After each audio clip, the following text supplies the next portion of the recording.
That's it for me, finishing off this morning with some Blondie and Maria. Back tomorrow morning, 6:30. Please do join me and have a good Thursday. Your Greg. last early start at Highland anyway for a wee while. Tomorrow morning, yes, the last start. Cheers, All right, Greg. cheers, Have a good Marty. day. Thanks Cheers. very much indeed. Okay, it is the 9 till noon show here in Highland Radio. Let's get a news update as it just turns 9 o'clock, and it's good morning to Donald Kavanagh. Thank you, Greg. Good morning. Minister Jennifer Carl McNeill has extended her visit to Donegal today by an hour. She'll now meet with management and staff at Letterkenny University Hospital, as well as cancer care campaigners and Diabetes Ireland. Yesterday, Deputy Pat the Cope Gallagher criticised the original itinerary, which allowed no time for meetings or discussions, saying it seemed to be little more than a box-ticking exercise and photo opportunity. The Minister will also visit the Errigal ECC hub and the site of the new community nursing unit. The Justice Minister says deportations are upsetting but necessary. 5 children were among 39 people deported from Ireland overnight. The Justice Minister confirmed they've been sent back to Georgia after failing to comply with deportation orders. It's the second chartered deportation flight to take place this year.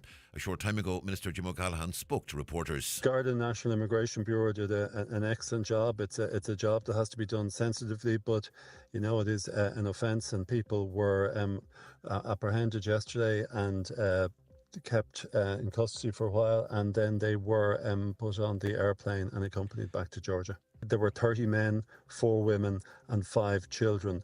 The Northern Ireland Assembly's been told it's unforgivable that the remediation of a former landfill site on the outskirts of Derry has yet to be delivered, while over £3 billion has been wasted on major project overspends in recent years. An opposition motion calling for the establishment of an infrastructure commission was passed this week. It was moved by the SDLP's Fairer Infrastructure spokesperson Mark H. Durkin. The Foyle MLA told the Chamber that at a time when projects like the Old City Industrial Waste site and the Campsie Sand and Gravel site at Maboy on the outskirts of Derry are stalled for funding reasons, it's clear that action is needed. £3 billion overspend has been squandered across major capital projects within a 5-year period. But this isn't just a recent phenomenon. We've seen a decade of lack of delivery, of broken promises. Look at Casement Park, the Children's Hospital, an all-island rail network, the remediation of Maboy. We have a systemic failure here in how major projects are procured, funded and delivered. 91% of people in Ireland believe the country has still failed to address the issue of child sexual abuse. A landmark report from the support group 1 in 4 has found abuse is neither isolated nor historic. It also identified that usual protections at home, school and online are breaking down because of how easy social media makes it to abuse children. 1 in 4 CEO Deirdre Kenny says child abuse is still very much a crisis. I suppose we wanted to understand the attitudes that Irish people had to child sexual abuse, and the report that we're launching today, I think it speaks to the public's understanding that this is a crisis and that Irish society has failed to address child sexual abuse. And weather forecast generally cloudy this morning with occasional rain and drizzle, some mist patches forming, but it will turn sunnier as the day goes on. Top temperatures this afternoon 13 to 15 degrees Celsius in mostly light, occasionally moderate northerly breezes. And that's Highland Radio News. Back with more at 10 o'clock, but for now from the news team, good morning.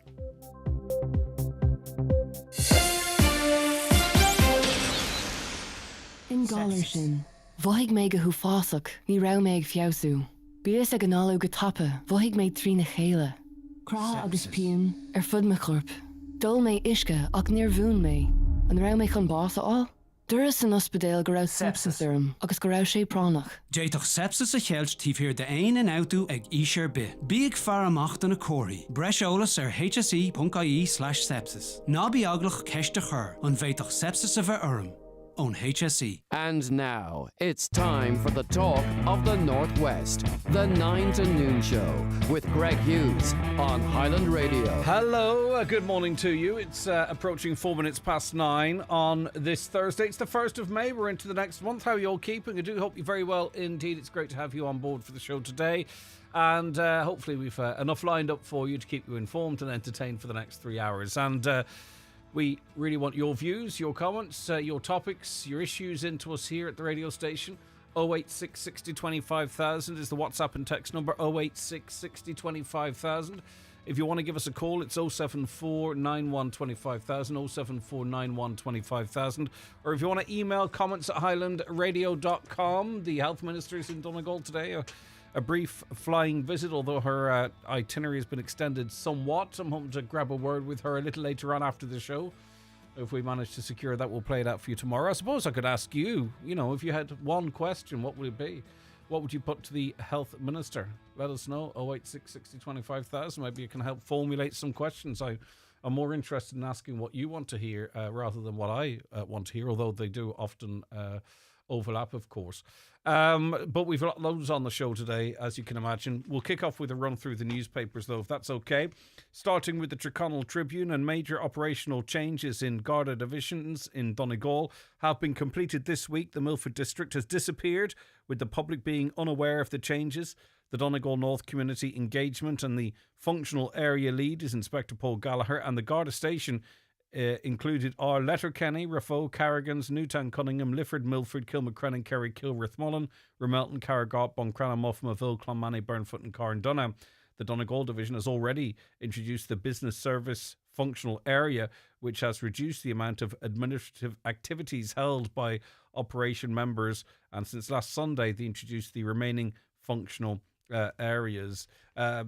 Another story on the front of the paper, €160,000 raised by you guys for Zach's surgery. Funding of €160,000 has been now raised for Letterkenny's 4-year-old Zach McCrossan to facilitate his bone marrow transplant in Holland. As a result of the enormous costs involved, a GoFundMe page is running to make it possible for Zach to have the life-saving treatment. We talked to his dad Gary on the show last week as well. The family have been going through it like no other almost, and hopefully now there's enough money raised there and more coming in that would allow the family effectively to relocate out there, so that Zach can get his treatment but also has familiar faces around him, and hopefully Patrice, who is going through her own health issues at the moment, will be well enough to go over to Holland for that treatment. The Donegal News this morning, I'll mention the picture first, a lovely picture of Pat McCart. He receives an ATU, the first ATU Alumni Award at a special ceremony in the university's Letterkenny campus. Well done to you, Pat, well deserved. Donegal's top Garda has said a policing operation will be in place in Letterkenny on Saturday during an anti-immigration protest and a counter-demonstration. Garda Chief Superintendent Gretty Sheridan yesterday told the Donegal News that Gardaí will be ready to respond should any escalation arise during the events. The anti-immigration protest will commence at Market Square at 1 p.m, while the United Against Racism Donegal group is to stage a counter-protest at the same location from 12. While finer details to the policing plan were yesterday still being firmed up, Chief Superintendent Sheridan said there will be a visible Garda presence. We're developing a policing plan for the protest. Everyone's entitled to protest in a peaceful manner, and that's what we're hoping will happen on the day. If things escalate, then we'll have to respond accordingly, she said. On to the Derry news now, and 140 jobs set to go at Derry BT office. The decision to move 140 jobs from BT jobs from BT Jobs from Derry has been branded as a devastating blow for the city. News of BT's decision emerged yesterday. The Derry News understands that the BT Jobs currently located in its Derry office will be relocated to India and Belfast. The Farmers Journal, of course, out this morning. Their front page focuses on a TB summit. An emergency TB summit has been called by Minister for Agriculture, Martin Hayden, to agree sweeping changes to the disease eradication programme. A major revamp of the TB programme is expected to be announced following the emergency summit. Minister Hayden warned that Irish farmers had reached a crossroads in its efforts to control escalating TB levels. On to the Irish Times now, and following the case into the disappearance of Michael Gain being elevated to a murder case, his family have spoken out for the first time yesterday, and the wife of missing Kerry farmer Michael Gain, who Gardaí believe was a victim of a homicide, has described him as her best friend. Janice Gain said his disappearance has been devastating, and she urged people with information to go to Gardaí. He loved his home, he loved his farm, Mrs. Gain said. He loved animals, he loved rallying, he had lots of friends, he was a very popular guy. His disappearance is totally out of character. We just want Michael to come home. We want to know what happened to him, because if we can't find Michael, I just don't know what I'm going to do, she said. Mr. Gaines' sister, Noreen O'Regan, described him as a loving husband, brother, uncle, adding his nieces and nephews loved him. On to the Irish Independent now, and screens should be banned for children under the age of 6 to avoid permanent impairing their brain development, French medical experts have warned. And many of us, we included, would allow access to a tablet at times. And you obviously wonder, is it the right thing to do, and all that kind of stuff? Well, these French medical experts are saying no. Health authorities in France currently recommend that children should not be exposed to screens before the age of 3. Well, that's all right. And advise occasional use limited to educational content and accompanied by an adult between the ages of 3 and 6. Just scraping in there. But 5 top French health bodies, including the French Society of Pediatrics, have said such guidelines are clearly insufficient and need to be updated. In an open letter, they say that screen activities are not suitable for children under the age of 6. They permanently impair their intellectual abilities and health, they say. Do you agree, disagree? I don't know. Was I on screens? No, I wouldn't. I don't think screens had been invented when I was that age. Certainly not small ones. On to the Irish Daily Mail now, and former Sinn Féin leader Gerry Adams yesterday told the High Court he was shocked to hear of the murder of a spy, and also to hear that the man had not moved house after his location was exposed. Mr. Adams insisted that he had not sanctioned the killing of Dennis Donaldson by the IRA, as had been alleged by a BBC documentary. He's suing the BBC for damages over the Spotlight documentary, as I mentioned. Mr. Donaldson, who had served as a high-ranking Sinn Féin official at Stormont, was shot dead in April 2006, just 4 months after having been expelled from the party after admitting he'd been an agent for the British security forces for 20 years. Well, in the witness box on the second day of his legal action, Mr. Adams agreed that Mr. Donaldson was murdered at his cottage in Glentees 2 weeks after a Sunday newspaper ran a story about him. He said, "I was shocked. The Sunday World carried the story that said where he lived and a photograph of Dennis outside the cottage. I just presumed after that he would move, that he hadn't left himself vulnerable, but unfortunately he did. I was shocked to hear he'd been killed and that he was still in the place he had been exposed to be in." The documentary carried an interview with an unidentified man who said he had also worked with Sinn Féin as an agent for the British. On to the red top tabloids now, and I suppose there's still lots of smokers in this country, but the cost of cigarettes are through the roof, and of course there's many reasons for that. But there's a big cost to the state, €1 billion, in fact, in lost taxes. And this is not just people not smoking, this is people buying cigarettes off the back of a lorry. Ireland has lost almost $1 billion in tax as black market tobacco sales have exploded amid a rise in smuggling ops. In 2024, 37% of cigarette packets in the country had no excise duty paid or were bought outside this country, an increase of 34% from the last year. That's remarkable. So effectively 4 out of 10 boxes of ciggies in this country last year, were from the north or from foreign or wherever. 49% of rolling tobacco with no excise duty paid, between smugglers avoiding excise duty and tobacco bought abroad. 984 million euro in taxes was lost. Wow, that's a massive hole in the finances there. The Irish Star this morning, Micheál Martin has said the statement suggesting the submissions from the woman at the centre of the Grace case were not included is worrying. However, he acknowledged the government is in challenging territory because of the legal framework governing commissions of inquiry. The Farrelly Commission was set up in 2017 to examine the case of a woman, given the pseudonym Grace, who was has profound intellectual disabilities and has been in state care all of her life. It came after allegations of sexual abuse were raised against her foster father relating to another person who had lived with the family and the length of time it took to remove Grace from the home thereafter.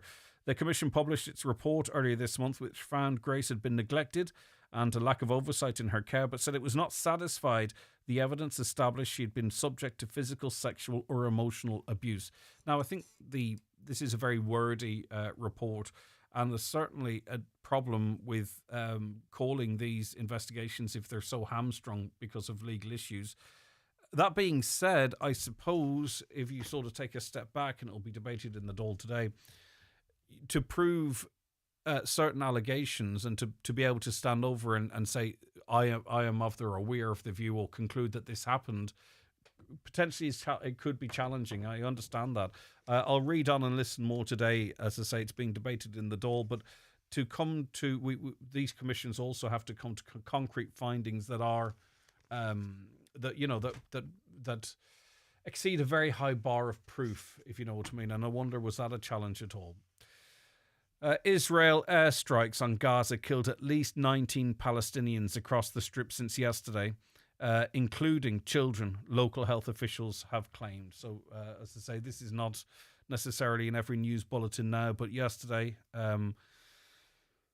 innocent people in that area of the Middle East being bombed, continuously bombed, 19 dead, including children. The dead included 2 young Palestinian brothers whose bodies arrived at a local hospital in pieces.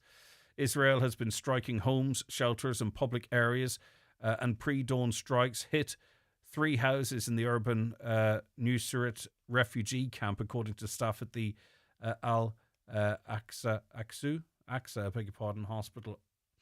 So it's ongoing, and sometimes I would say those responsible for these attacks use the cover of sort of eyes of the world being elsewhere to continue to do what they seemingly want to do, which is eradicate the people there. All right, so 15 minutes past 9 here on the 9 till noon show. Daily newspapers are courtesy of Cosgrove, Centra and Diner, Mountaintop, Letterkenny. Looking for the ultimate school tour destination? Discover the largest family entertainment complex in the Northwest, Century Complex. Dive into fun with our soft play area, conquer the indoor crazy golf and enjoy a private cinema experience with packages available. Call 07491219976 to book your adventure today. Do you sometimes struggle to hear? It could just be earwax and it's easily treated. Hidden Hearing right now are offering free earwax removal for everyone over 60, carried out by our qualified earwax technicians. Call 1-800-370-000 or go to hiddenhearing.ie. Hidden Hearing, your hearing is our expertise. T's and C's apply. Tesco Club Card gives you the power to more this bank holiday. Soak up some sun with selected ice creams like Magnum Classic 3-pack, now 2 for €6. Treat everyone with Diet Coke and Coke Zero 18-pack, now €12. And stock up with selected large Pringles, now 3 for €5. Get more from your shop with your Tesco Club Card or app. Shop in-store or online. Tesco. Every little helps. Available in most stores. Prices vary in Express. DRS applies. If you're looking for a competitive insurance quote, contact Hickey Clark and Langan Insurance Brokers in Letterkenny. Home, car or van insurance, farm, commercial or public liability insurance. They compare quotes from all the leading insurers so you get a great price. Call Hickey Clark and Langan on 9126688 or call into the office at Ballymacool, Letterkenny. Hickey Clark and Langan General Insurances Limited, trading as Hickey Clark and Langan, is regulated by the Central Bank of Ireland. Highland Radio Time Checks brought to you by EirGrid, the operator and developer of Ireland's electricity grid. EirGrid, powering up communities, powering up Ireland. The time is? The time's 18 minutes past 9, and we're going to return to the issue of defective concrete blocks and those trying to navigate through the scheme. Obviously, we're waiting for the revised IS 465. That's probably going to be into next year. There are obviously lots of conversations about a promised increase to the grant actually being put in place. That's still outstanding, but there's still an awful lot of people that are working through the scheme in its current form and encountering issues as well. Amongst them, I believe, Marty McElhenney. Good morning to you, Marty. Thanks for joining us. Good morning, Greg, and good morning to all your listeners. Right, okay. So we're talking still about the downgrading of homeowners' original engineer's determination. So, I mean, can you speak from your own perspective in relation to this? Yep. From my own perspective, we had to engage an IS 465 registered chartered engineer. This engineer came to our property. He conducted a thorough building condition assessment, and with the results of the scientific analysis that he had at the time, he determined that our home has to be demolished. We were then transferred from the old scheme to the new scheme, and the housing agency then took charge of our report. We found out in June last year that the housing agency downgraded their original determination of our engineer, which was option 1, and they put it down to option 3, which is outer and inner leaf to the top of the rising walls and re-render. We found this out by a notification through the portal. They never visited our property. This determination was made in June last year, and our original report is from September 2021. There was no site visit. There was no updated BCA. Nobody noted the further deterioration. No assessment of damage to date was done. And crucially, we are saying pyrite was not considered, and though it was mandated to be. Have you had any contact from them to explain the rationale or the decision? Like, is there a person or an individual or an email address where you can, they will actually explain the justification for that back to you? There's nothing. We are completely stonewalled. We have tried to engage. We have tried to find out. Now I'm talking as the spokesperson for the group of downgraded homeowners. There's 80 of us. We How have many? tried 80? 80. 80. Okay. 80, Yep. 80. Yeah, there's 80 downgraded homeowners in our group, and we've all had the same issues. We've tried everything. We've all submitted complaints to the housing agency regarding this, asking them why was pyrite not considered. It was mandated to be. We all have pyrite present in the blocks of our homes. We are all sure that every single downgrade is a misdiagnosis. We've all been downgraded based on the assumption that the blocks retained are of adequate compressive strength and not at risk of freeze thaw. Freeze thaw, there's no proof behind that theory. This is mica freeze thaw theory, and there is absolutely no proof behind it. When did you get your original testing that determined demolition was the correct option? August and September 2021. All right, so science and our understanding of this whole process has moved on really quite significantly since then.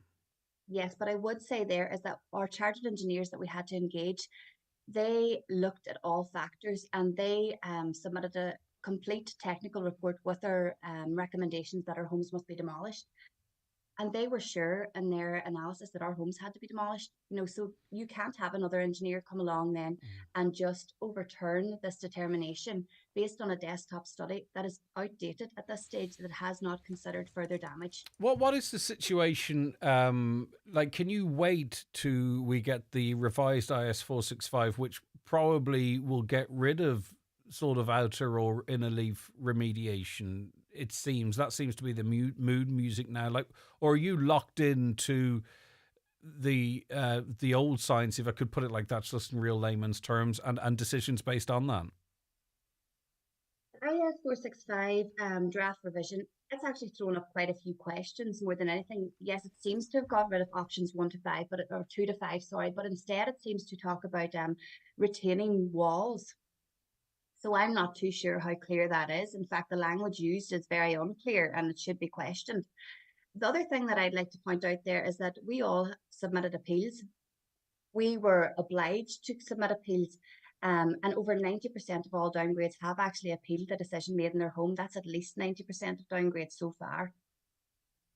We have been waiting now to find out what's going on with the appeals board, and nothing. Has anyone had the result of an appeal given to them yet? No, appeals have been submitted since October 2023. Appeals from downgraded Donegal homeowners have been submitted since March 2024, and nothing. Only recently, there on Tuesday the 22nd of April, I received an email response from Darren Lehan, chair of the appeals panel, and he states that the appeal boards have been constituted for 21 different appeals, and the appeals are in process. This means nothing to us, Greg, because the last update we received was in December, early December 2024, where it was stated that 6 appeals are ongoing at the minute. So we have no further information. So 6 in December ongoing and 21 now going ahead. It means nothing to us because there's no clarity or transparency around it. All right, so I'll come back to you in a moment. We have Deputy Charles Ward of the 100% Redress Party on the line with us as well. Your assessment, Deputy Ward, of what's going on in the case of the McElhennys and the 90-odd other families at least, 80-odd other families at least that are affected by this.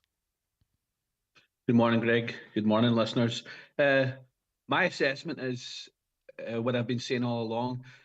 When we protested Engineers Ireland and we were on our way home that night and they were going to get a technical review and everything was going to be seen to, and I remember talking to Marty about this and saying to be very cautious, and it's come to pass.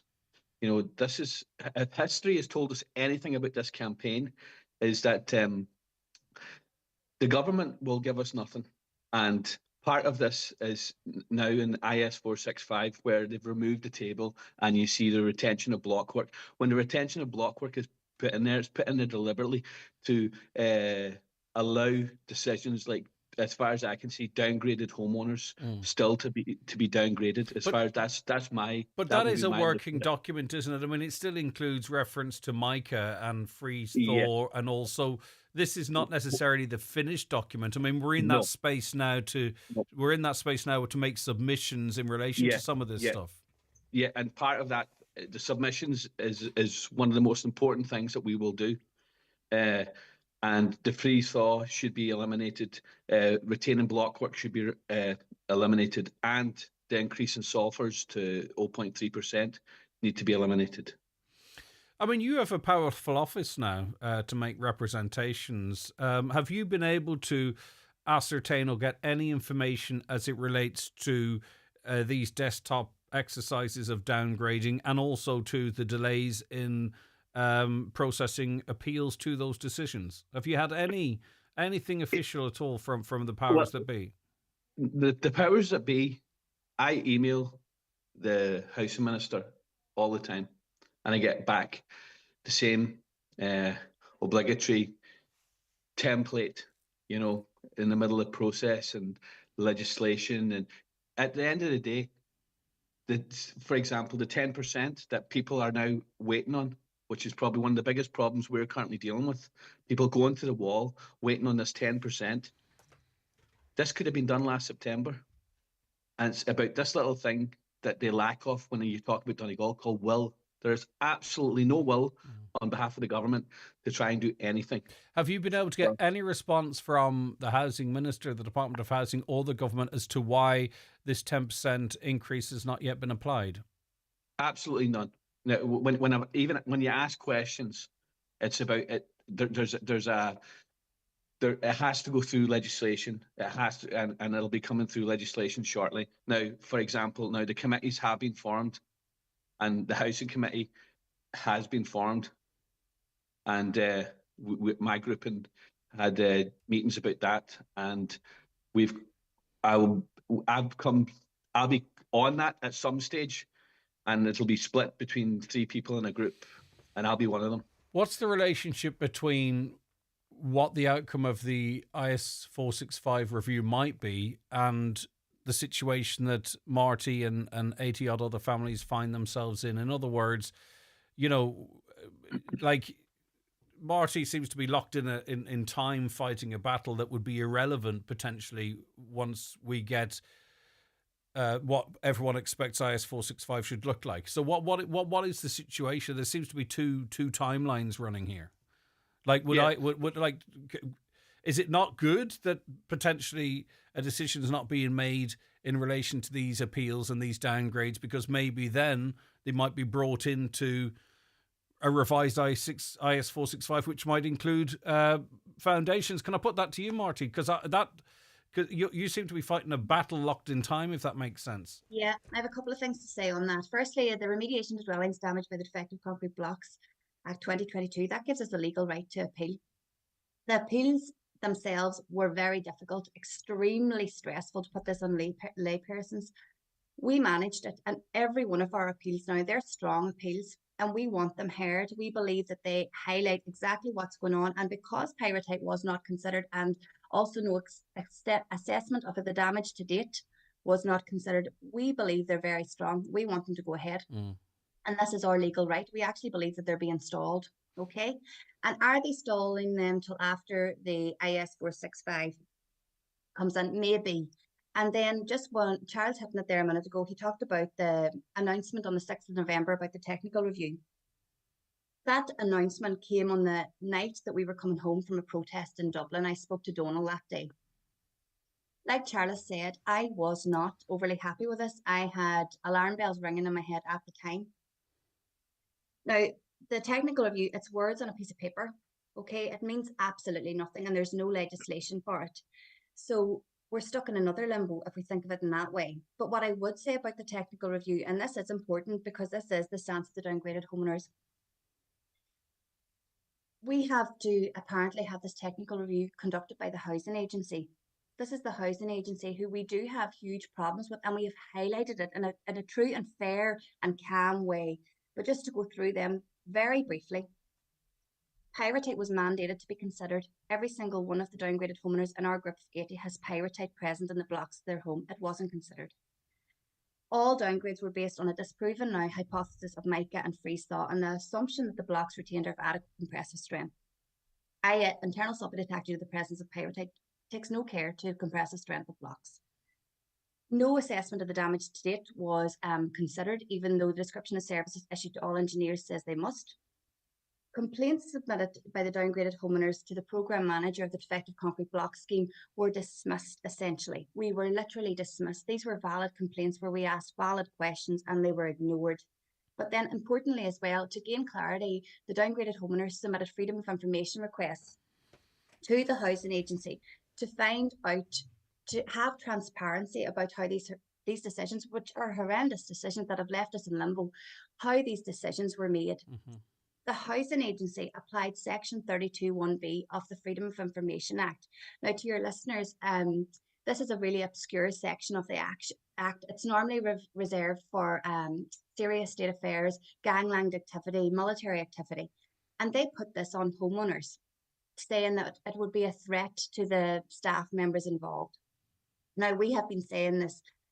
They can just redact all identifying details of the staff members involved. And interestingly, this section of the Act has only been applied to email exchanges between the draft report and the final report in our home. So when they're talking about between the draft and final report, between the framework engineers and the housing agency, they will not release this information. Okay. And they're saying it's a threat to life. They could have redacted any identifying details. It's interesting terminology, but just two simple questions to help me understand if that's okay. If the housing agency come back to you and said, we are pausing the review of your appeals right now because it might be better to consider your application based on IS 465 enhanced, okay?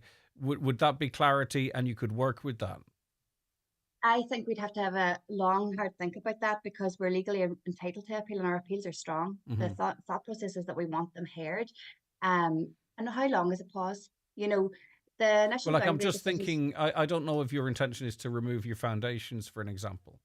But it's quite possible that the scheme could be expanded to include foundations if they're found to contain a certain level of deleterious materials, if you know what I mean. So would it not be in your advantage to sort of wait and see if it's a more complete scheme for you?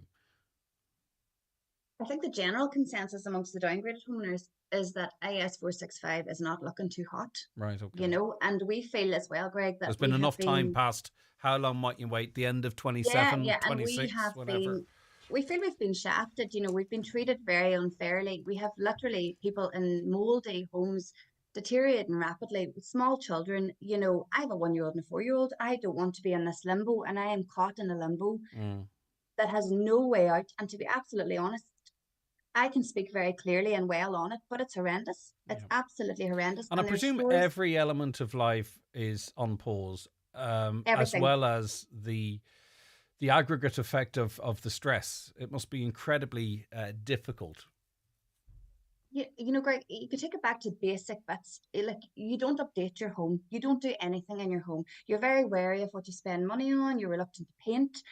You don't make any plans. You're worried, will I book a holiday for next year? No, I won't, because my home might be demolished. You know, you don't have any say in what's going on with your life in any major way. You're just caught in this limbo, and you're waiting for somebody to just give you a shine a wee light and say, oh yeah, look at them, they're still there. They've been waiting for their appeals to be heard.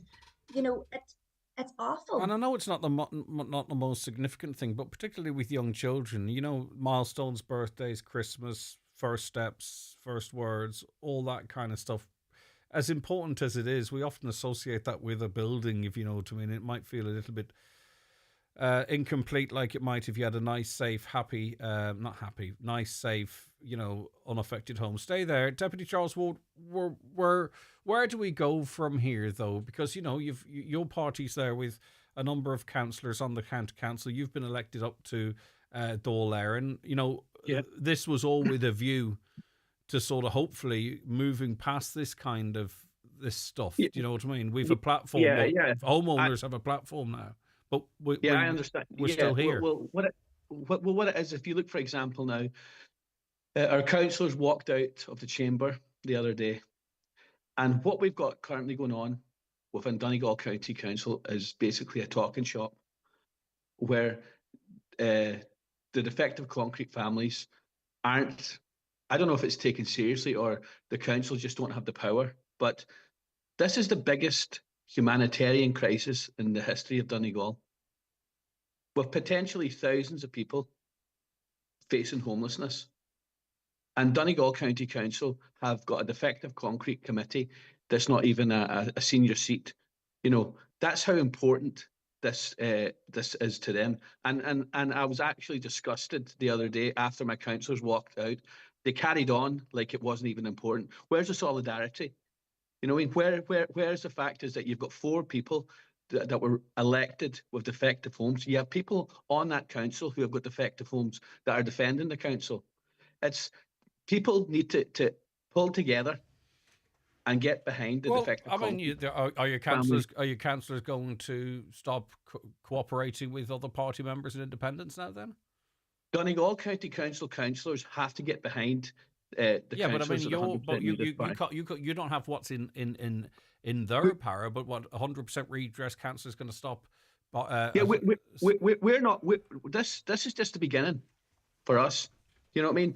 We're not just going to sit back and allow the same old. You know what I mean? The talking shop has to stop.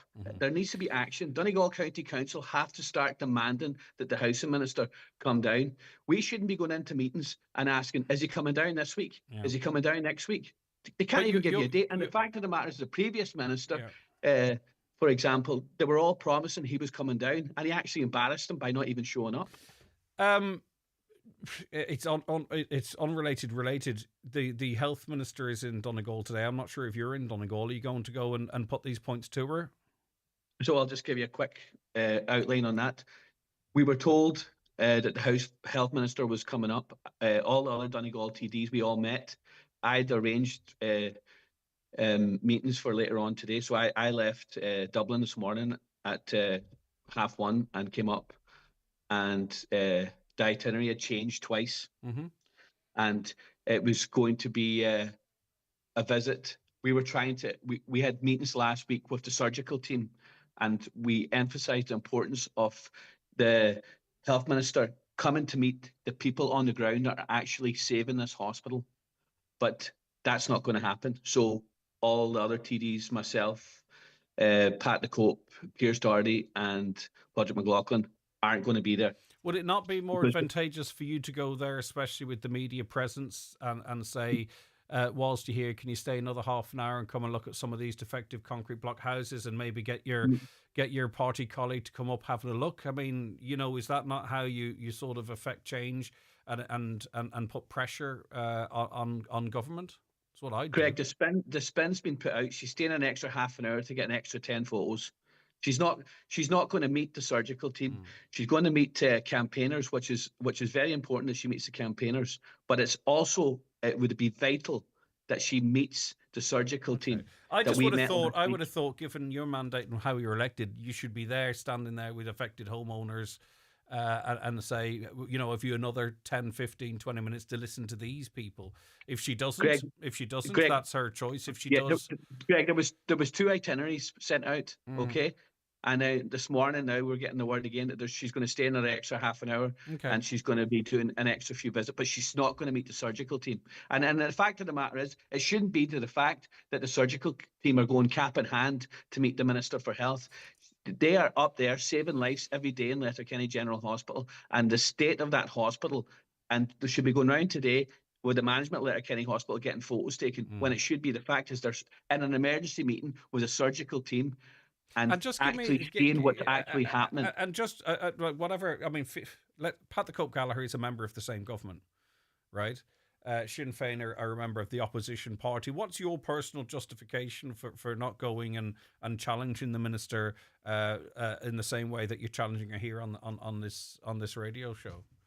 Like all the other Donegal TDs that aren't going, we're not going to be going to be part of some publicity campaign to go, and the House Minister says she's been into Letterkenny General Hospital, just like Simon Harris previously, not Simon Harris, says Simon Donnelly done previously. It's about time people start looking at Letterkenny General Hospital. It's a grade 3 model hospital that's on its knees.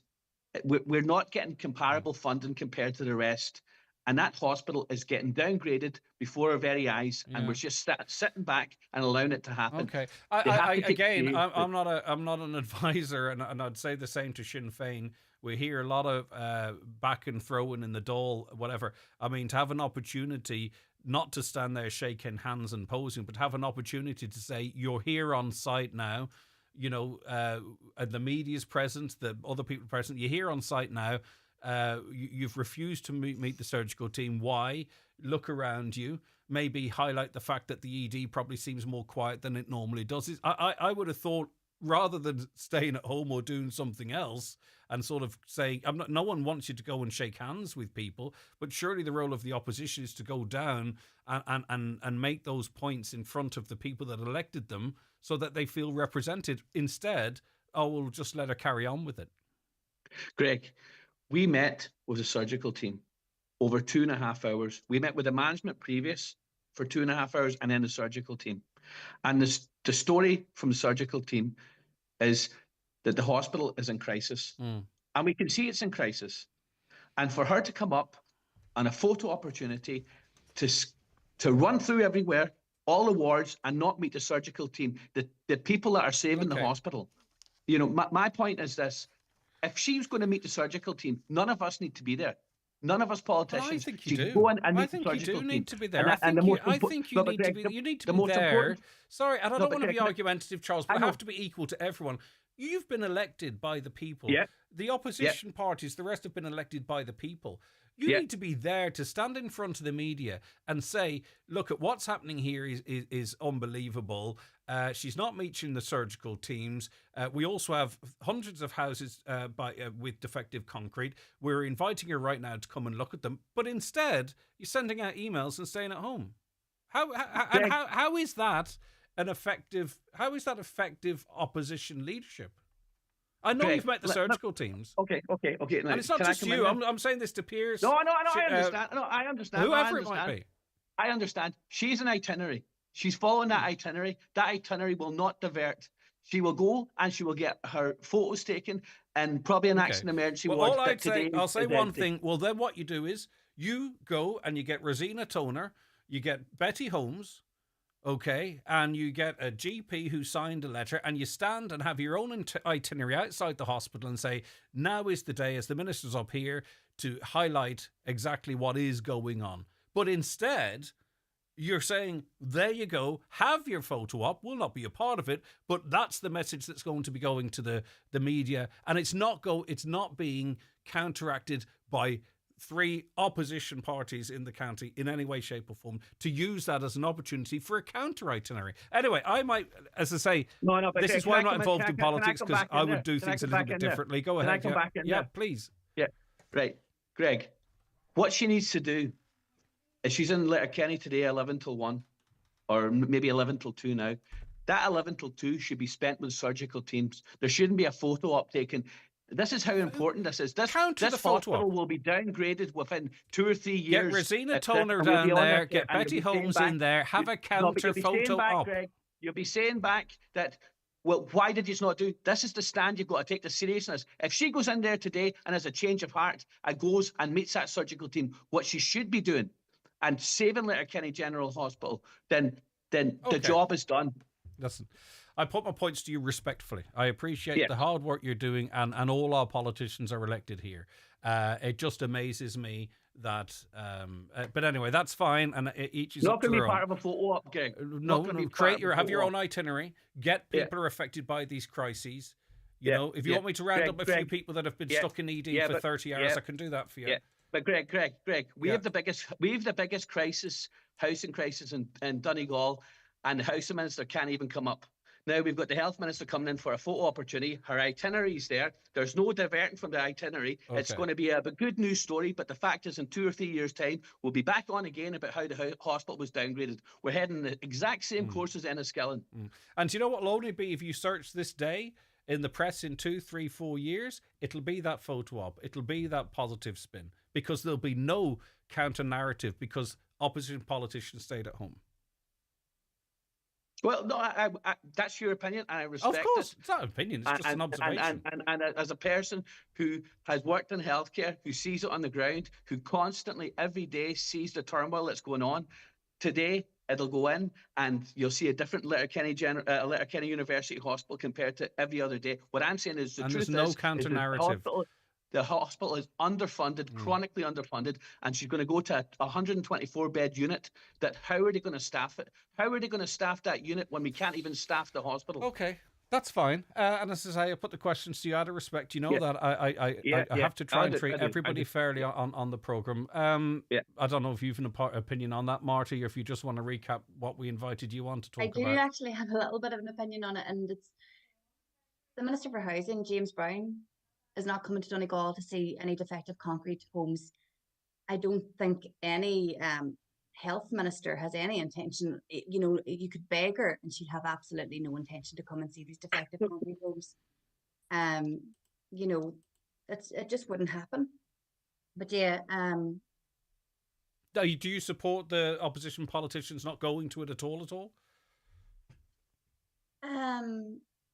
I think Charles is right. I think they need to be speaking to the surgical team and the people on the floor, bits on the ground, and the actual hospital. More so today, especially when Rosina has done such a good job getting them up here and highlighting what's going on. Well, I find myself as an outlier, which wouldn't be for the first time. Okay, listen, keep us up to date, Marty, in terms of the appeals process. We are obviously going to make inquiries, quite specific inquiries, as to what is the delay. You know, what are the causes of the delay? Is it too much work? Is it technical? Whatever. We'll try and get to the bottom of that. I really appreciate you highlighting it with us again, and look after yourself. Take care. Okay, thank you. And Charles Ward, thank you so much for your time, and we'll chat to you really soon. Thank you. Okay, Greg. All right, take care. Bye-bye. Bye-bye. 086 60 25,000. That's the WhatsApp and text. Now, I hope it didn't take too hard a line on it. The disengagement is not engagement, whereas engagement is. But anyway, there you go. Everyone has different opinions. I'm probably completely wrong on this one. If I am, and apologise. It's just opportunities. I don't know. Let's take a break. If you are a victim of domestic violence, help and support are available. We spoke to Niamh from the communications team in Kewen about the state and non-state support in Donegal available to victims of domestic, sexual and gender-based violence. Kewen is the National Domestic, Sexual and Gender-Based Violence Agency. So we fund and support the services on the ground who work with victims and survivors of domestic or sexual violence. We also run awareness-raising campaigns, and we really want to share the message that if you are a victim of domestic or sexual violence, you are not alone. There are support services from state agencies and the voluntary sector available to help you. For Donegal support services, go to alwayshere.ie/Donegal. The Easy Living Furniture Annual Roadshow sale has been extended but must end this bank holiday Monday. Absolutely everything has been reduced across all departments, including sofas, dining, bedroom mattresses, and even our new garden furniture collection. Plus, we're offering interest-free finance, making it even easier to shop for the home of your dreams, and free delivery on all garden furniture orders. It's the last weekend to save at Easy Living Furniture, Crescent Link Retail Park, Derry. FBD doesn't stand for Friendly Business Ducks or Freelance Beatbox Department. FBD stands for support. We support businesses and communities across Ireland. Visit your local branch to talk to your FBD insurance team and see how we can support your business. FBD Insurance. Support. It's what we do.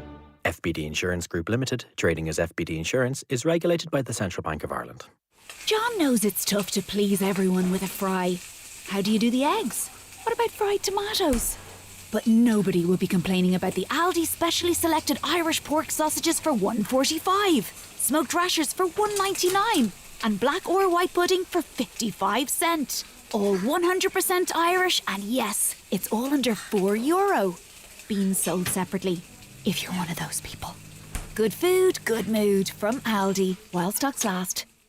Do you know someone who's a real-life superhero in your community? Highland Radio's Community Hero campaign is here to honour those incredible people who go above and beyond to help others. Nominate someone special today, and they could win €1,000 as a thank you for all they do. Just email their name, address, and the reason you're nominating them, and your contact details to hero@highlandradio.com. Entries close on the 5th of May 2025. Let's give your local hero the recognition they truly deserve. Visit highlandradio.com for more information.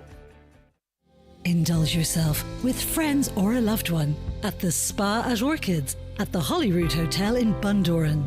A midweek or weekend spa break is the perfect way to escape from life for a while. Take a leisurely walk along the Atlantic coast. Enjoy a dip in our private pool, a plunge in our Canadian hot tub, and treatments of your choice before dining in one of the Holyrood Hotel's acclaimed restaurants. The Spa at Orchids. Book now at holyroodhotel.com.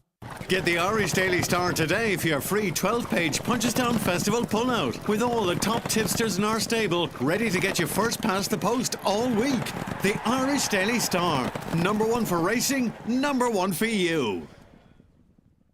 Make bank holiday get-togethers extra special this week at Super Value with Super Queen breakfast products 3 for €5.50. Signature taste cheeses and charcuterie 3 for €10. Fresh barbecue meats also 3 for €10. Scan your card or app and get 18 can packs such as 7-Up now €8. Make the bank holiday extra special this week at Super Value. DRS applies. Highland Radio weather updates with McElhenny's. Get set for summer with all new arrivals dropping every week, from fashion to footwear and homeware to cosmetics. Discover more in-store or shop online at mcelhennys.com today.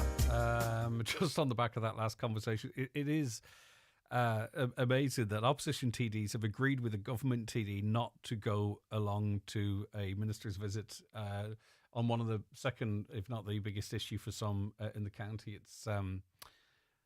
It's good. It's very interesting. Anyway, generally cloudy this morning with occasional rain and drizzle along with some mist patches, but turning sunnier through the afternoon. Temperatures 13 to 15 degrees. I've got Kevin McLaughlin on the show now. He's active Inishowen officer at Inishowen Development Partnership. Kevin, how are you getting on? Greg, how are you getting on? I'm doing great. Good to have you on the show. You're looking chilled. I like that. Well, thanks for having me on. I'm just here, obviously, to talk about the Active Inishowen project and the wee initiative that we have upcoming. So it's an indoor walking program. Talk to me more about it. All right, so it's a community-based program that we're running in partnership with Greencastle Community Centre. The program's called Walk With Me. And if you're listening and you or someone you know is a carer for somebody with mobility challenges, then this program might be for you. So I suppose to summarise, it's a 6-week program that's designed specifically for both carers and the people who they're supporting, whether that be a friend or a family member, or maybe you're a professional care working with a client, and specifically for people with mobility challenges. The program itself is free of charge as well. Yeah, and listen, there's physical benefits, but also mental health benefits from walking and talking. It's the most consistently sort of endorsed activities I've heard from people in terms of making them feel better in the round.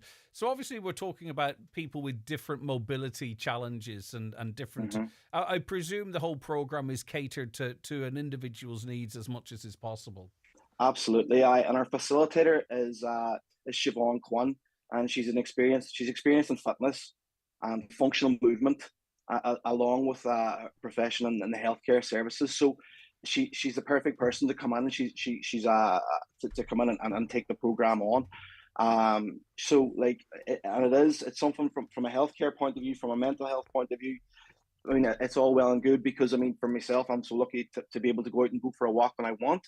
However, there may be people that maybe have lost the ability to go out and go for a walk, and there's maybe a bit of a stigma attached to that because you may not feel comfortable going out on your own for a walk. So this will be a walking program that will be done in an indoor setting. We're also coaching the carers or mentoring the carers to be able to take little techniques and the likes to be able to teach later on down the line and work with people with mobility challenges, or maybe even people who have a family member that they foresee mobility challenges down the line. I think this program is also for them, where they can come in and learn different techniques to be able to take forward with them into the future.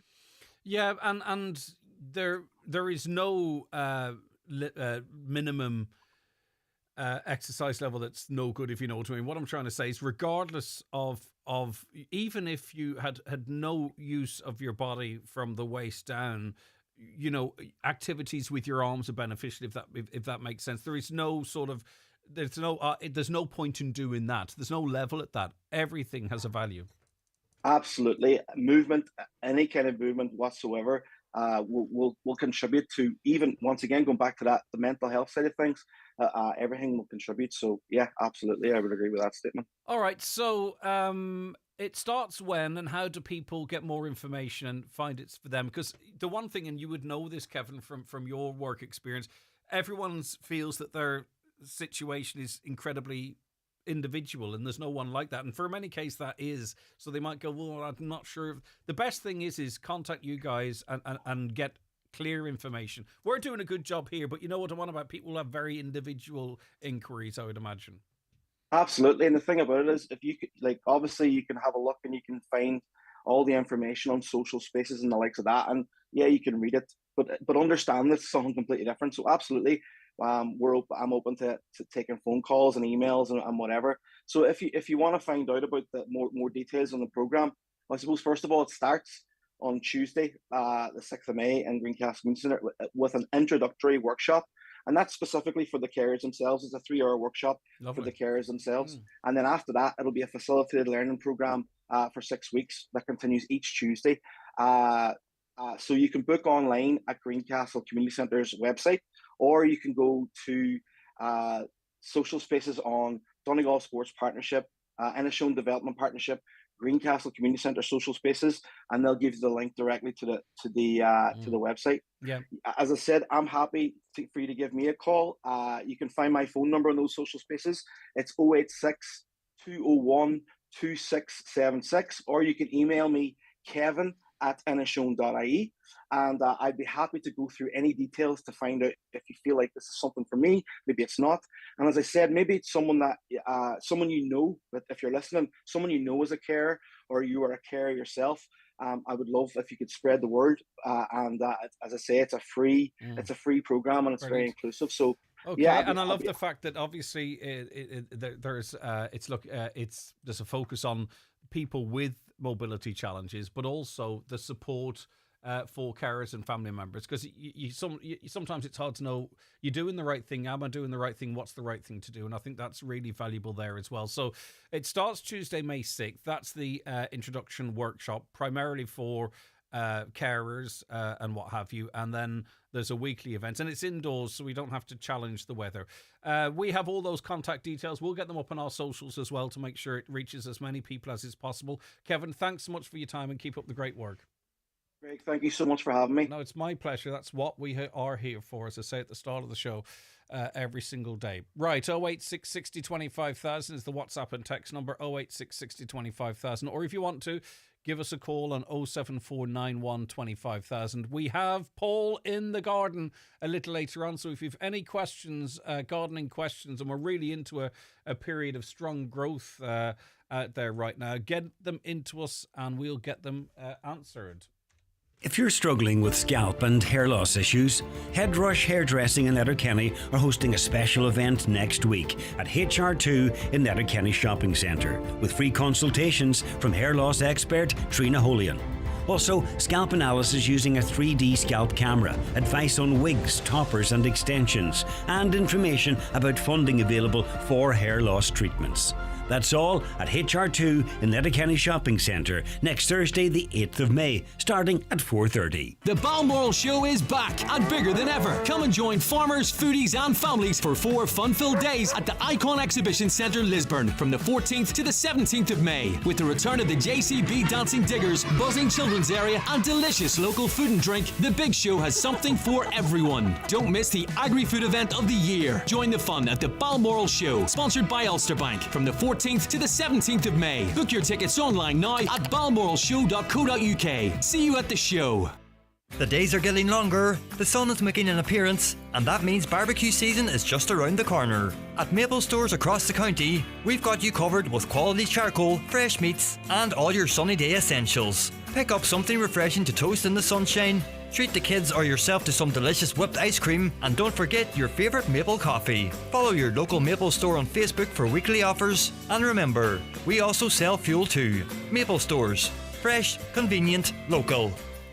PDO thread lifts and skin boosters, which rejuvenate the skin by improving facial contours, lifting and tightening the jowls, neck, cheeks and eyebrows, are available at Genesis Aesthetics and Skincare Clinic, Gweedore. To choose the right aesthetic treatment for you, contact Mary Ferry, your aesthetic practitioner. Also offering fat dissolving treatments, dermal fillers and laser treatments for all skin conditions. Hair and makeup packages also available. Genesis Aesthetics and Skincare Clinic, Gweedore. 07495 325 75.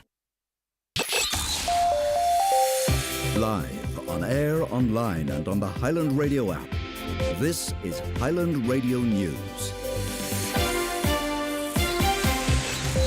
Good morning, it's 10 o'clock. Donald Kavanagh at the news desk. Minister Jennifer Carl McNeill has extended her visit to Donegal today by an hour and will now meet with management at Letterkenny University Hospital. Her itinerary also has a provision for a meeting with cancer care campaigners and Diabetes Ireland's Donegal branch. The minister will also visit the Errigal ECC hub and the site of the new community nursing unit in Letterkenny. Well, yesterday, Deputy Patrick Gallagher criticised the original itinerary, which allowed no times for meetings, discussions, saying it seemed to be little more than a box-ticking exercise and photo opportunity. Now, public representatives have been invited to the meeting in the hospital with management today, but we understand Minister Charlie McConalogue is the only local TD to confirm his attendance. Others have indicated they won't attend because the minister is not meeting with surgical teams. On the 9 till noon show a short time ago, Deputy Charles Ward said he fears if the minister doesn't hear and address the surgical team's concerns, then the hospital will face downgrading. What she needs to do is, she's in Letterkenny today 11 till 1, maybe 11 till 2 now. That 11 till 2 should be spent with surgical teams. There shouldn't be a photo op taken. This hospital will be downgraded within 2 or 3 years. Yep. You'll be saying back, why did you not do? This is the stand you've got to take the seriousness. If she goes in there today and has a change of heart and goes and meets that surgical team, what she should be doing and saving Letterkenny Hospital, then the job is done. The Justice Minister says deportations are upsetting but necessary. 5 children were among 39 people deported from Ireland overnight. The Justice Minister has confirmed they'd been sent back to Georgia after failing to comply with deportation orders. It's the second chartered deportation flight to take place this year. Minister Jim O'Callaghan outlined what happened. Garda National Immigration Bureau did an excellent job. It's a job that has to be done sensitively, but you know it is an offence, and people were apprehended yesterday and kept in custody for a while, and then they were put on the airplane and accompanied back to Georgia. There were 30 men, 4 women and 5 children. The Northern Ireland Assembly's been told it's unforgivable that the remediation of a former landfill site on the outskirts of Derry has yet to be delivered, while over £3 billion has been wasted on major project overspends in recent years. An opposition motion calling for the establishment of an infrastructure commission was passed this week with amendments. It was moved by the SDLP's Fairer infrastructure spokesperson Mark H. Durkin. The Foyle MLA said at a time when projects like the Old City Industrial Waste site and Campsie Sand and Gravel site at Maboy are stalled for funding reasons, it's clear that action is needed. £3 billion overspend has been squandered across major capital projects within a 5-year period. But this isn't just a recent phenomenon. We've seen a decade of lack of delivery, of broken promises. Look at Casement Park, the Children's Hospital, an all-island rail network, the remediation of Maboy. We have a systemic failure here in how major projects are procured, funded and delivered. 91% of people in Ireland believe the country has still failed to address the issue of child sexual abuse. A landmark report from the support group 1 in 4 has found abuse is neither isolated nor historic. It also identified that usual protections at home, school and online are breaking down because of how easy social media makes it to abuse children.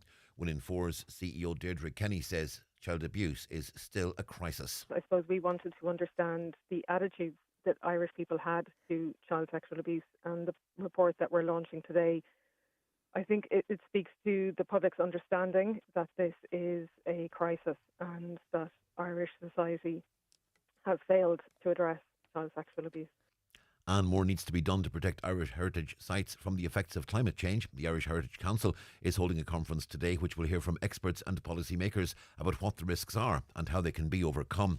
The CEO of the Heritage Council, Virginia Tehan, says that they do want to see the introduction of a national climate risk register. This register is a first step, and then when that information is gathered, it will inform a strategic approach to addressing some of the consequences. A lot of government departments are already doing some work in this arena. For example, the National Monument Service is doing work on protected landscapes and archaeological sites. So there's some work underway, but we would like to see a much more coordinated approach which addresses all forms of heritage.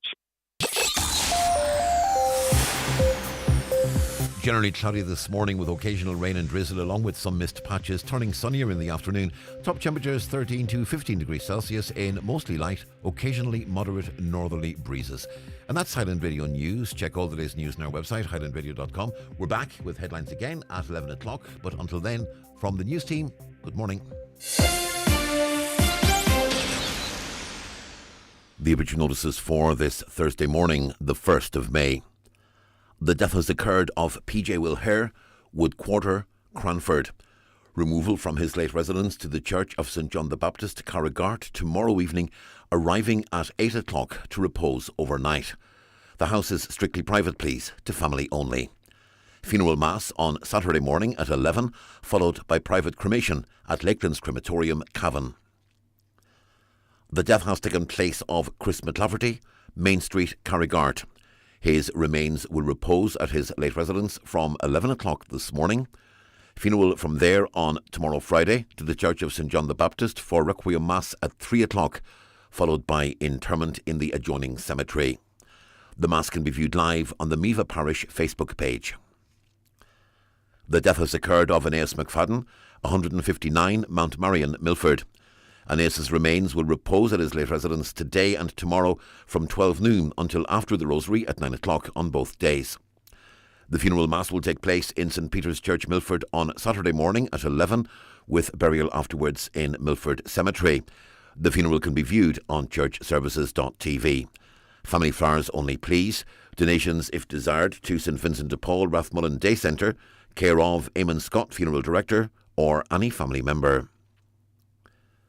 The death has occurred of Ellen Keogh, Gort Lee, Letterkenny.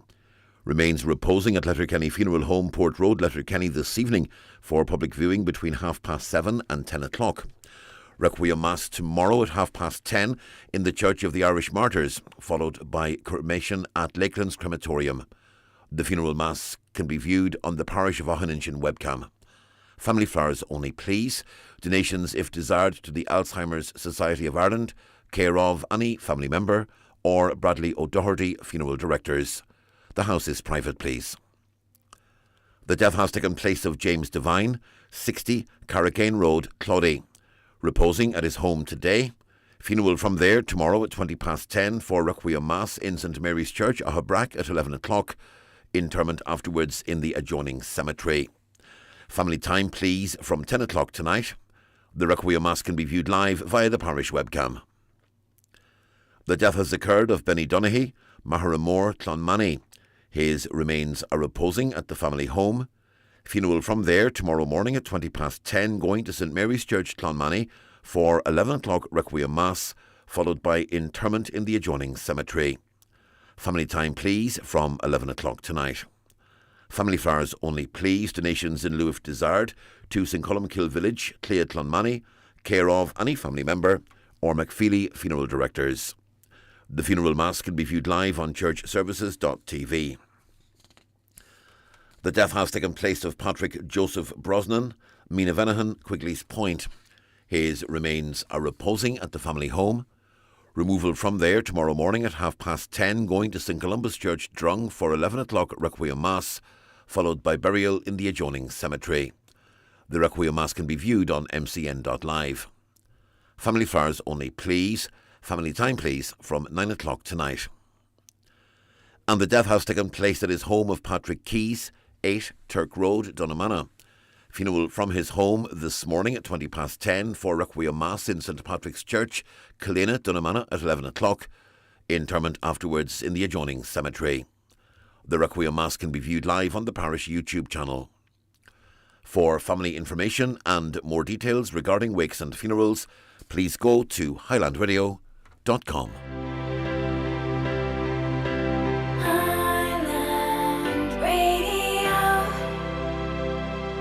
Jenny loves spring. Sun on her face and a crisp, cold, specially selected kombucha from Aldi in her hand. It's picnic time. Uh-oh, wasps. Usually she'd freak out, but all the specially selected olives, relish and Gortnamona Irish goat's cheese have her feeling so at one with nature. She's thinking maybe wasps are just misunderstood. Now nothing can stop her enjoying picnic season. Not even that. Good food, good mood from Aldi. The county's #1 talk show, the 9 till noon show on Highland Radio. Thanks so much for all your texts, calls and comments coming in so far this morning. Hi Greg, I just wanted to say fair play to you for the way you questioned the independent TE from Donegal on your show this morning. Like many others, I'm extremely frustrated. Before the election, he promised to stand up for Donegal and fight for our people, but now he speaks just like every other politician. You were right to ask why he wouldn't go to Letterkenny University Hospital with his constituents to raise real concerns directly with the minister. Instead, he avoided the question and gave the usual political answer. Thank you for holding him to account. Please keep pushing for answers. We need more of that in Irish politics. Terry, thank you. What does he think of a farmer on the Long Acre who keeps closing the gates of a disabled woman so she's unable to get into her drive? Both ministers, Jennifer McCarroll-McNeill, Fine Gael Health, and Jim O'Callaghan, Fianna Fáil Justice, have shunned their relative conferences. A new phenomenon, or what? Their advisors running out of ideas as running away from problems won't solve the issue. You're absolutely right, Greg. All opposition TDs should be out today to show their frustration, etc. Since Charlie Ward has been elected, all I've heard from him is Donegal is in the middle of the worst humanitarian crisis in our lifetime, which it is. During your interview, we heard it several times again, and the rest was repeatedly mentioning the surgical team. They, the opposition, should be out today, as you say, but the way politics is going in this country, there is probably an agreement not to embarrass the minister. And other opposition parties aren't going to be present for the Health Minister's visit. The Dáil is sitting today. Deputy Ward said that he's home in Donegal. Why would he not go and meet the Minister for Health? Is he going to go back to Dublin to sit in the Dáil if he doesn't go? We elected him to represent the people. He should share his views with the Minister. Why don't the staff at Letterkenny Hospital refuse to have their photos taken with the Minister today? That's easier said than done, and the staff are in a very difficult position, and they are the ones working the absolute hardest. So I wouldn't put anything on them if it were me. I'm with Greg all the way. Our opposition and councillors should be up in Letterkenny today to meet the minister. Sending emails is a joke. The Healy Rays would be there. Shame on them taking the easy way out. Nothing will change in this country until we have councillors who will stand up for us. Greg, relax. One has to be impartial when presenting a show, but when you disagree with someone, you certainly show it. Let the listeners have their own view. Thank you. This is not a news bulletin. It's a radio show. And, that's just the way it is with me. I believe that I would be representing some of the views of listeners. It's not me, really. What Charles Wood does or doesn't do, I don't really mind. But I think there are some people out there who bothered to vote that might, and that's the view I'm representing. It is my style. It's not for everyone, and as soon as anyone wants someone else to come in and sit here and do it, that's fine. I will not hold the seat. Greg, I totally get your point. I'm sure the people involved in the surgical team effort would not mind for 1 minute a group of people, including opposition politicians, drawing attention to the defective concrete block plea. Nobody's stealing anyone's thunder. It's in support of the Donegal people. That comes in from Emer. Deputy Charles Ward needs to be there. He's part of the government. We have a family wedding coming up and my mum needs to go to Letterkenny for respite. We should have fought harder for St. Joseph's. It's now that this service is gone, we realise how vital it was. My 90-year-old mother is going to a place where she knows nobody. If St. Joseph's was open, at least the staff would be familiar to her. The whole country or the whole county should stand at the Port Bridge and not allow the Minister for Health into the county until she sorts out the problems at LUH. It affects us all, not just politicians. Greg's right, the politicians should be there, not for photos, but to pressure the Minister. What they are doing is not a protest. It's the easy way out. And although the Redress Party was right to walk out of the meeting of Donegal County Council, no togetherness from other councillors in Donegal. It's crying shame to carry on with meetings or carry on with the meetings. It should have been cancelled. Shame on them for letting this happen. Re DCB, I still believe that people would have been best off backing a party other than Fianna Fáil or Fine Gael in GE24 that could be in government to effect change. Another, hi Greg, the amount of people I'm chatting to that their houses are falling down and to rebuild their homes, they're out 40, 50, 60,000 of their own money. And this government has money for everything, but not for the Donegal people. I'm disgusted at this government. And that's, to some extent, seemed to have taken a little bit of backseat to the rest of the conversations that are happening in terms of having enough money to complete your home. Presumably it depends on the size of the home, etc.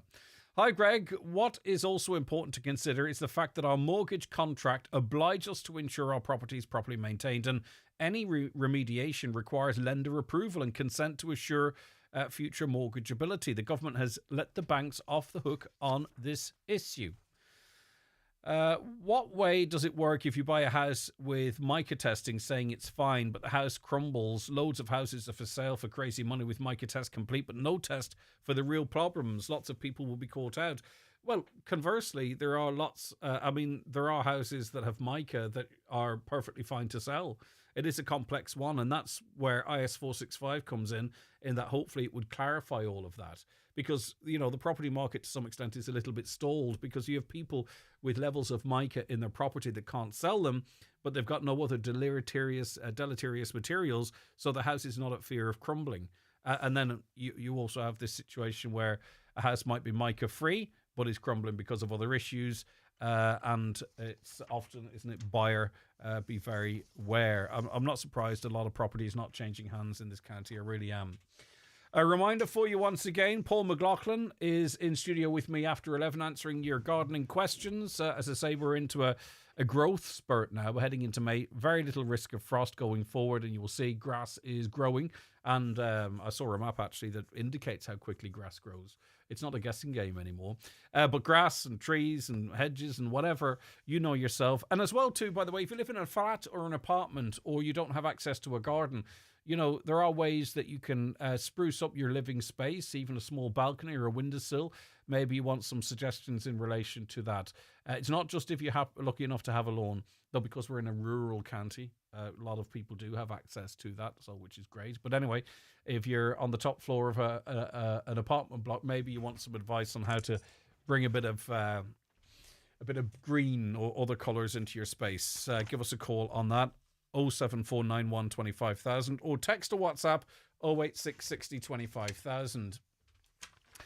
Right, more comments coming in. Keep them coming in. Just an update, by the way, in case, and I might have suggested this a little earlier on. The ED has 12 people in it at the moment awaiting. What are they actually waiting for again? It's waiting a bed, isn't it? That these figures are. I haven't talked about them for a while. I don't want to misrepresent them. It's waiting a bed. I believe it is waiting a bed. Yeah, there's 12 in the ED, or are they just waiting? Let me double check that. I'm so sorry. It's just I've had a bit of a blank. There's 12 in the ED. This is the hospital waiting list. This is the trolley watch. 12 in AD, 19 elsewhere. So 12 in ED seems like a low enough number, considering like in Limerick there's 33, University Hospital Galway 25, Sligo University Hospital 14, Letterkenny University Hospital down to 12. What day is today? Thursday. I must check just the figures for last Thursday. I'll do that while you play the bingo. The county's #1 talk show, the 9 till noon show on Highland Radio. It's time for Vision Ireland Bingo on Highland Radio. It's Thursday the 1st of May, Jackpot Day. You're playing for the jackpot prize of €5,600 on the pink sheet. The reference number is S9. It's game number 18. The jackpot number is 72. This number can come out in any position from the next 10 numbers drawn. And now, here are your daily numbers. 8, 66, 45, 42, 61, 10, 46, 84, 4, And finally, 58. Phone your claim to 9104833 before midnight, leaving your name, contact number and the name of the shop where you purchased your book, and we'll call you back the next working day. Get all your Vision Ireland bingo information at highlandradio.com. The Easy Living Furniture Annual Roadshow sale has been extended but must end this bank holiday Monday. Absolutely everything has been reduced across all departments, including sofas, dining, bedroom mattresses, and even our new garden furniture collection. Plus, we're offering interest-free finance, making it even easier to shop for the home of your dreams. And free delivery on all garden furniture orders. It's the last weekend to save at Easy Living Furniture, Crescent Link Retail Park, Derry. Minister calls emergency TB summit. In this week's Irish Farmers Journal, Minister Hayden prepares to unveil new TB eradication programme. We reveal Arrivo's earnings rise by 13.5%. Crunch meeting of mart managers over credit. We talk to farmers who are waiting over a year for their acres payments. Why are sheep numbers in the West plummeting despite record prices? Green diesel price hike. Key deadline approaches for cap-based scheme. Plus, we talk to two brothers encouraging farmers to take charge of their health. All inside this week's Irish Farmers Journal. Who's watching your home while you're asleep, at work, or on holiday? With the Sheridan Security Alarm System, you can be assured of round-the-clock monitoring. Our central monitoring station is on duty 24 hours a day, 365 days a year, monitoring homes and businesses in the northwest for intruder, fire, panic, and medical signals, giving you the peace of mind you deserve. Sheridan Security Systems, Bonagee, Letterkenny, protecting what you value most. Call us for a free quotation on 9126. 6025. Yes, of course. So the Trolley Watch figures, I just had a mental blockage. They are people waiting on beds in acute hospitals. And at Letterkenny today, it's 12 in the ED, and in wards or elsewhere, it's 19, bringing the total to 31.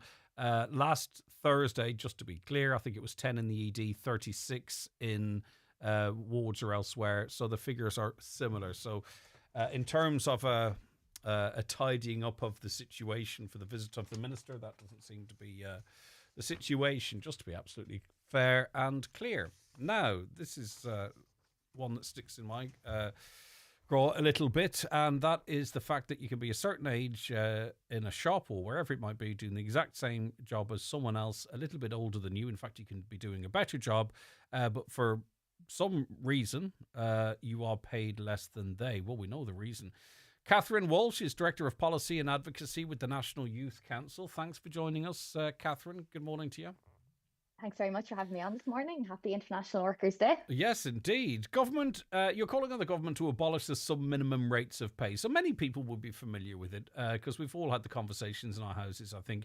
But just remind us as to the way the minimum wage is currently set up. Yeah, so the National Minimum Wage Act actually allows for lower or sub-minimum rates for young people under 20. So what we have at the minute is you obviously have your national minimum wage that's set, and people are familiar with that. But what people are less familiar with is that young people under 20 actually receive reduced rates of minimum wage. So if you're 19, you get 90%. If you're 18, you get 80%. And if you're 17, you get 70%. So what we had is that in 2022, a private member's bill was tabled by Paul Murphy to abolish these rates, and recognising that age discrimination is not a justifiable reason for young people to be paid less wages than their counterparts. The minister at the time, Leo Varadkar, asked the Low Pay Commission, which is the independent body, to advise the government to review this, to have a look. So the Low Pay Commission with the ESRI did some research. The research was published in June last year. They completed it in March last year. It was published in June, as I said, making the recommendation that these sub-minimum rates of pay should be abolished, recognising that young workers deserve equal pay for equal work. You know, that these rates are discriminatory, they're outdated. And when you live in a time of cost of living crises, when you've an increase in poverty, they're just not justifiable. Yeah, it's really just strange in 2025 that someone aged 19 and someone aged 20 would be on different rates of minimum pay. I think sub 18, maybe there's a different conversation. I don't know. This is, though, potentially, especially with auto-enrollment of pensions and all that kind of stuff, something I imagine would be greatly resisted by, the tourism sector, for an example, retail. They're already saying they're under severe pressure with costs. So do you think, Catherine, there would be room for the government maybe to make up the difference in this regard? Or do you think it should be down to business, or is that up to legislators to decide?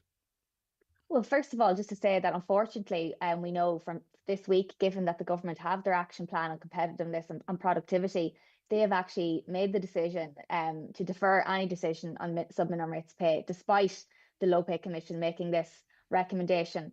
And again, while they are delaying, for example, as you mentioned, living wage and auto enrolment, young workers are still being paid less. So it's still a separate but urgent issue. So look, delaying the living wage is bad enough, but keeping sub-minimum My point rates is though, makes it those worse. opposing this will lump all of this stuff in together. That Oh was yes, the point I was trying to make. yeah, it is happening, and we've seen it. And unfortunately, during good times and bad economic times, this is what's happening.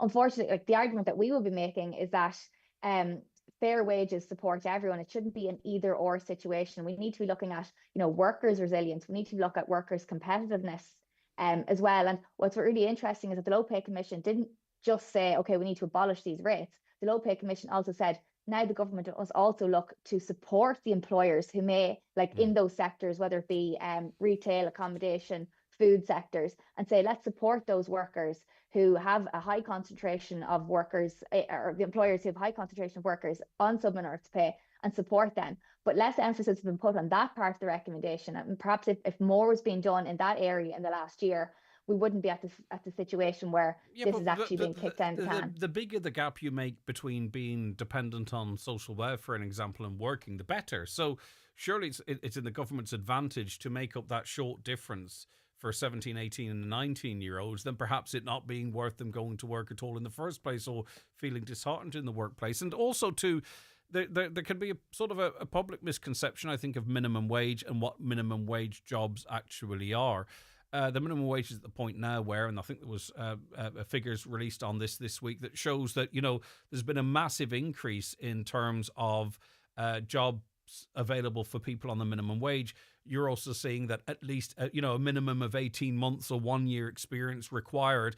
Minimum wage and the jobs that are advertised and the hoops one have to jump through are not necessarily what people might think. Yeah, exactly. And, while some of the jobs then do tend to be more concentrated in certain sectors, we are finding, and that ESRI research, as you mentioned, that was published this week, shows that there are, in particular areas as well, more areas where minimum wage jobs are being advertised, and there are more and more experiences or skills being required.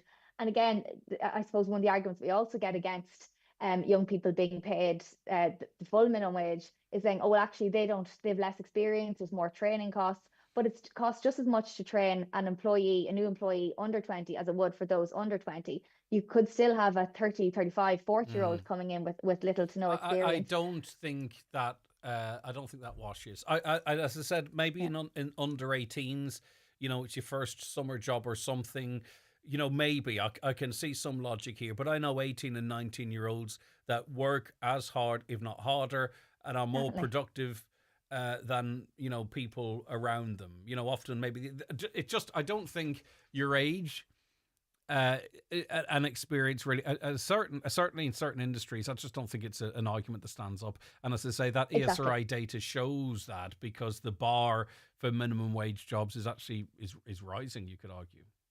Exactly. The arguments for age discrimination have been lost. And we know that the Low Pay Commission in their report did say that under the EU minimum wage directive, that the age discrimination or the competitiveness argument or the cost is not a justifiable reason for the maintenance of these wages. And so, yeah, we would fully agree with what you're saying there. It's just not a justifiable argument anymore. And if we need to look at the argument, if we're looking at equal pay, if we're looking at fairness, if we're looking at dignity, this has to be taken into account. And there's just no reason why just because you're 19 means that you should be paid any less than someone who is 20 plus 1 day. Yeah, and I would also argue there's actually no such thing as a low-skilled job. Exactly. People say that, but it's a load of nonsense. And maybe people, if you're learning a trade, maybe, hairdressing or welding or carpentry or something, maybe if there's some sort of a system there, I don't know. But, a lot of these jobs we're talking of here, people are going in and hitting the ground running and doing a great job. So do you want it decoupled from the rest of the conversations, like auto-enrollment, living wage and all that kind of stuff, and say, right, that's fine, progress that stuff, but this is a problem that's been around for a long time. It's kind of questionable whether it's legal discrimination, I would imagine. This needs to be worked on just ASAP. Exactly. That's what we're saying, that, delaying the living wage is bad enough, but these sub-minimum rates cannot be retained in existence. The minimum wage, the argument around the living wage auto-enrollment is that you'll be moving to a new process, a new living wage, but the minimum wage is currently in existence. These sub-minimum rates are currently in existence. While we're waiting for a movement to a living wage, abolish the sub-minimum rates as are, let young people have the national minimum wage rates, and then as we move to a living wage, make sure that they're included within that system also. Okay, listen, we'll see what the public think who are listening. Thanks, Catherine. Take care of yourself. Catherine Walsh there, Director of Policy and Advocacy with the National Youth Council. Again, my views are going to be influenced by the fact that we've got two boys that have just come through the 17, 18, 19, 20, 21, all workers, both workers, if you know what I mean. And, you see the effort they put in. And this is no criticisms or whatever, and it's more going back a few years. It doesn't seem fair. So, as I say, I'm coming at that from that angle to put my hands up in the air. Deputy Charles Ward should at least make a protest publicly to the Minister that he won't be speaking with her. What's the point of silently staying at home? He won't be getting my vote again. We voted for him to stand up for us. Another caller says a complete cop-out, not showing up serves no one. Ministers are not doctors. These visits are just photo opportunities. Good on you, Greg. That's the way to talk. Love your show. Thank you. I worked in the hospital when Minister Donnelly visited and they had extra staff working. ED was cleared that day. These visits are not true representations of what happens in the hospital. Now, the early morning figures, and they are early morning figures, and if anyone's down in ED and wants to give us a text as to what the situation is show that the numbers are the same as last Thursday effectively. Now, there's an awful long time between those figures. What is it, 6 or 7 in the morning they're taken? And what the situation might be when the Minister arrives. But if you're down there, be our ears and eyes, let us know. Our county councillors are walking out. Our TDs are running away. They got a mandate to represent us. This is not the mandate the people gave them. I expect they're drawing down the big salaries and pensions. Now, I'm just reading the messages as they come in, by the way. A couple of birthday requests. I normally do them just after 10, but I misplaced these. I want to say happy 18th birthday to Nicola French, who's in Drumkeen. Hi, Nicole, I beg your pardon. Happy birthday, Nicole French in Drumkeen. 18 today. Granny Pearl sends her love. Would it be possible to wish our mother, Mary Stevenson, a very happy 90th birthday today? Happy birthday to you, Mary Stevenson. I hope you're very well indeed. 90 today. From Sharon, Kevin, Emer and Louise and all her grandchildren and great-grandchildren. It's amazing. What an amazing milestone to really reveal. Mary would have been 10 when the Nazis were defeated. I'm not trying to bring the birthday down, don't get me wrong, but just to time frame it.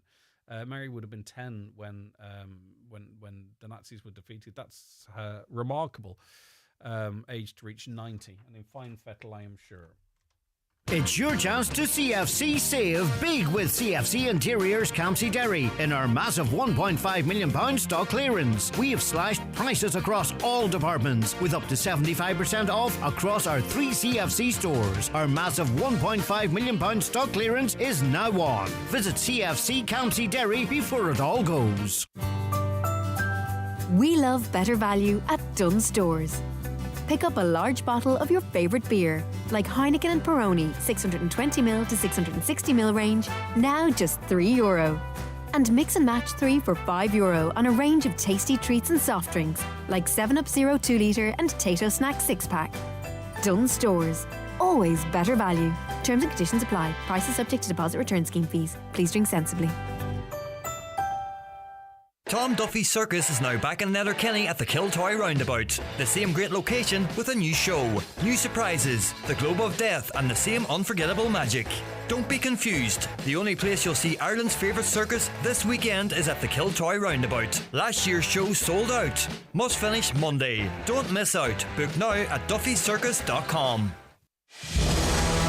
Be a winner and view the trophy collection at Brian McCormick Sports. Full colour awards, glass and crystal, perpetual cups and shields, sports awards, metal cups and medals. Whatever the occasion, click bmcsports.ie. Budget medals for sports days with personalised inserts to promote your club and school. Full engraving service available at Brian McCormick Sports, Main Street, Letterkenny. All right, just to remind you that we're live streaming across social media on our website this show, and it's available for you to stream on demand when you like. That's what we're doing, but what do you want to see everybody doing? Aoife Machiavelli, I beg your pardon, joins us now, Video On Demand Commissioner with Commissioner Mann. Good morning to you, Aoife. How are you keeping? Great. Thanks very much for having me on. No, it's our pleasure. Right, you're inviting the public to have their say in the future of public service media. So when we talk of public service media nowadays, what are we actually referencing? Sure. Yeah. It is a really interesting concept, if you like. In Irish law, we're really talking about RTE and TG Cahir. Those are the two main providers of public service media that defined in legislation. The kind of media we're talking about there is, I suppose, the kinds of, cultural, sporting, events that are really important for Irish people as a nation, as an island, that bring us together. We're talking about high quality news and journalism, high quality editorial decision making in an era of misinformation and disinformation, as you know, more important than ever. Reporting or programming that brings the nation together, the diaspora together, and I suppose a showcase for Irish creativity and talent and a new culture. So there's a lot of elements bound within that. And the reason that we're looking at the future of public service media is obviously, the entire media landscape has changed dramatically, as you'll be aware. And we want to ask people questions about what sort of media do people want? What do they engage with? Where do they engage with it? Because it's not always on television anymore or radio in a linear format. People are podcasting, they're looking at and engaging with media in different ways. And also, does public service media at the moment really reflect Irish people and their views and who they feel and what they want to see when they engage with it? The views are being sought by way of a survey, which we'll share on our socials here. And I mean, public service media, is it for the 26 counties, the 32 counties, the whole island and its diaspora? I mean, who do you want to have an input in this? Well, look, as many people as possible, I'll be honest. It's great to have the chance to talk to your audience, because I think they probably have really interesting insights thinking about, maybe media on a national basis, on a local and regional basis, might have views on Irish language media that they're receiving, So we really just want to get as wide a range of views and opinions as possible. Love to hear from different age groups as well, because obviously the way maybe different generations consume media is quite different too, or is changing all the time. Definitely interested in the all-island perspective. Commissioner Mann does have an all-island view. And we do know that public service media can be really important to the diaspora. So absolutely open to all of those. Yeah, because views. I mean, some of the most basic stuff, one of the greatest frustrations for people in Northern Ireland is programs being geo-blocked, programs not available in the north or competitions, because obviously, conversely, at the moment, BBC Sounds is being withdrawn and it's only going to be available in the UK, and some people are questioning that at least it should be available, in Ireland because of the Good Friday Agreement and all that type of stuff. So I can imagine if people are motivated from the north to take part in this, and they should, that's going to form part of it, actually access and inclusion.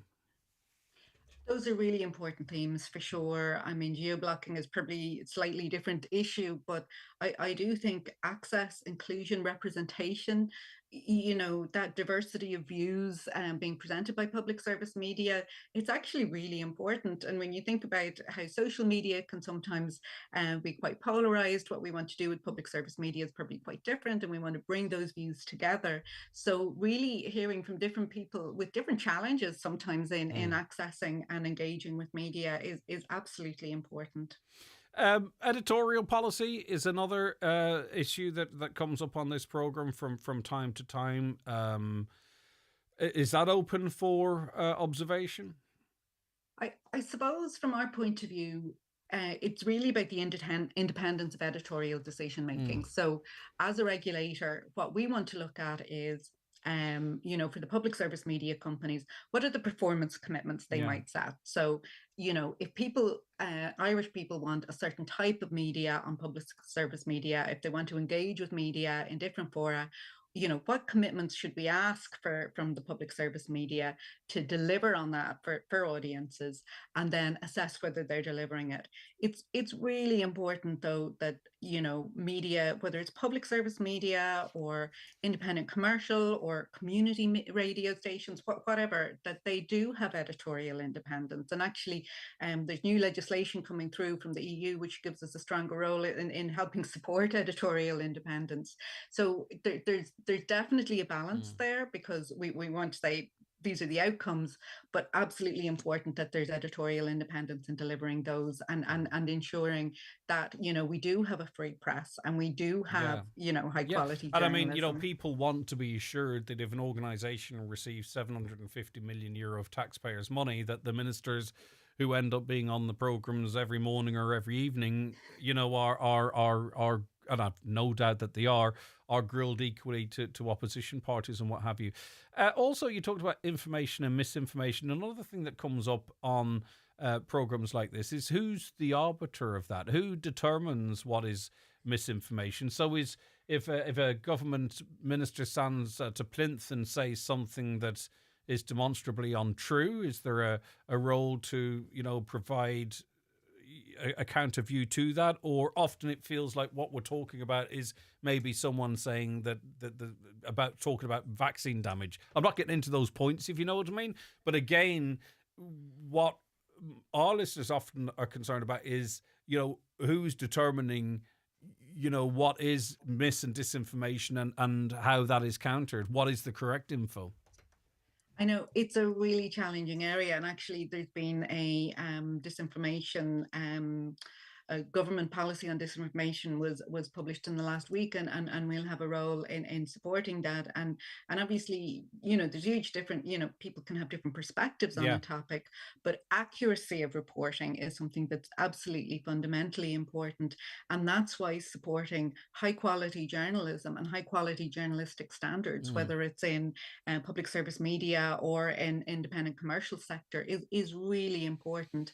And supporting public service media so they can challenge, so they can investigate, so they can hold to account, and also at times so that they can actually maybe tackle if there's been something disseminated online, for instance, where things can really blow up quickly. There's an opportunity for public service media to actually help tackle that. And I think particularly where there's trust, and that's hugely important around all media, broadcast media particularly, that people know, maybe if they've heard something, maybe they can turn on the television and see, well, what is being reported, or the radio, what is being reported by high quality journalists that we trust.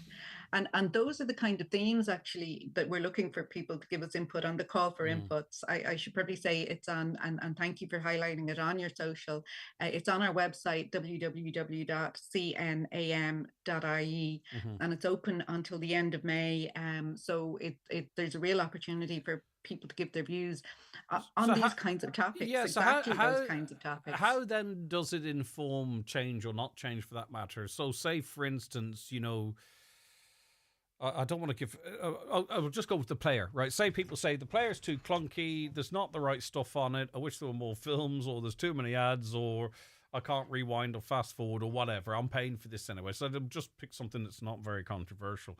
How then, say for instance, there was an overwhelming theme of that, how can Commissioner Mann then sort of influence that within RTE, for an example?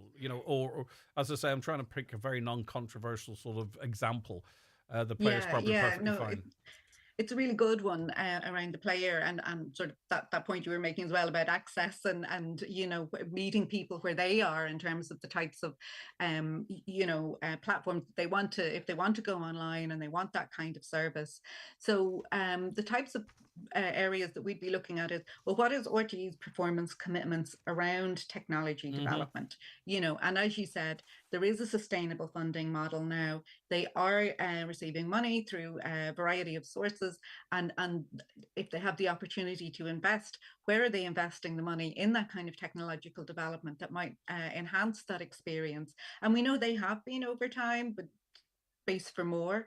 And then are there other platforms actually, you know, if people are actually all on YouTube, you know, do they need to enhance their presence on YouTube, for example? Sorry, I shouldn't have said one, but no, already. But so, like, but which platforms do you people make want to engage on? recommendations then, or can there be? We expect a greater presence from RTE on YouTube into the future. If you know, we'll use that example now. There are loads of different platforms, but like, in other words, can you set key,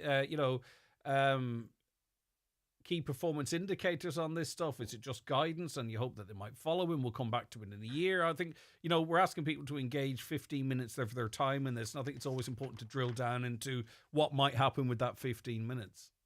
Yeah, I think so. What we're developing is a new public service media framework, and this call for inputs is the first step, and it's kind of helping us think about what sort of themes that we'll be looking at. Where we'll arrive with this under new legislation that's been published, the Broadcasting Amendment Act, is a framework within which we'll say, right, TG Cahir or RTE, these are the performance commitments. We understand people want you to be much more present on social media, on different channels. This is what the expectation is around your, you know, technology investment or your ability to actually reach the audiences on those platforms. We'll give recommendations around what's the appropriate level of funding if they need to make investment to do that, and then we'll assess their performance both in terms of delivery and I suppose the reach that they get, and then also the impact that has. Is it actually getting public service media to a wider audience?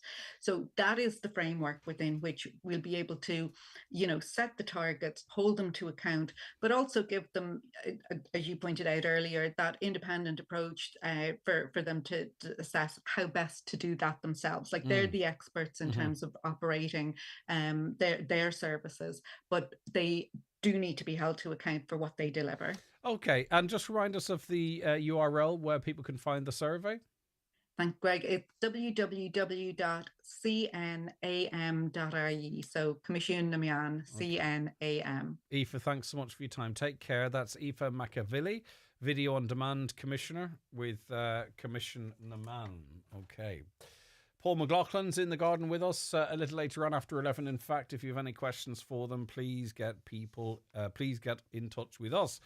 It didn't take the 100% redress party long to learn Donegal politics. The councillors walk out of the council meeting achieving nothing. Now a TD doesn't meet the Minister of Health again, achieving nothing. Will she even notice? Well, she'll notice the lack of bad press, which she'll be delighted with. Greg, I know the Pope's funeral was a week ago, but I was interested in how the media talked non-stop about his blue suit, and nothing about why a man who was responsible for the death of a man was even invited to the funeral. Right, okay, I presume that's Donald Trump, isn't it, Greg? No, but he had a blue suit on. I don't entertain that kind of nonsense convo. Nothing about a man who was responsible for the death of a man was even invited to the funeral. Can you just... What I understand the Trump reference, the second reference I don't get. But as I say, if you'd have little to worry about if you're worrying about the colour of Donald Trump's suits. And then, you know, the crazy thing about the modern world now is Donald Trump supporters then enhanced photos, because there was other people in dark blue suits, and they enhanced them to make them more blue, and then took the wide shot and said, look, everyone's in blue suits. And then you've others that darkened them to make sure he looked like he was in a brighter suit than everyone else. The world has gone doolally. A caller says, my point on that is that people are using the mica test as a loophole and selling a house on it, and no test carried out for the defective materials. Okay, brilliant. And I get exactly the specific point you're making, and I was kind of just referencing that there's big issues in all of that that needs to be sorted. Some people have confidence in buying a house. People can sell their properties and downsize or whatever it might be.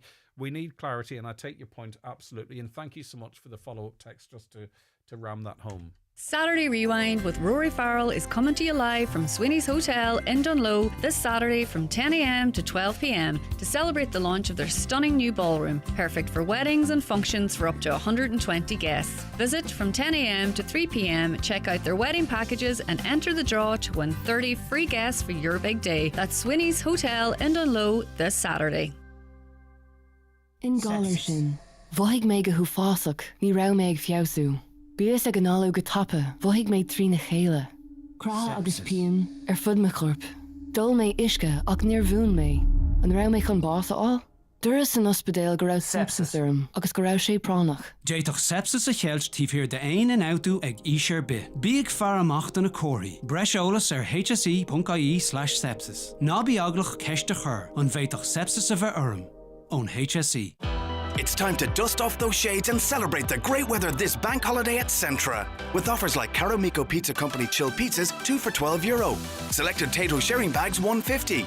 And Finca La Barca Rioja Reserva, €10. Soak it up while it lasts. Centra. Live every day. Enjoy alcohol sensibly.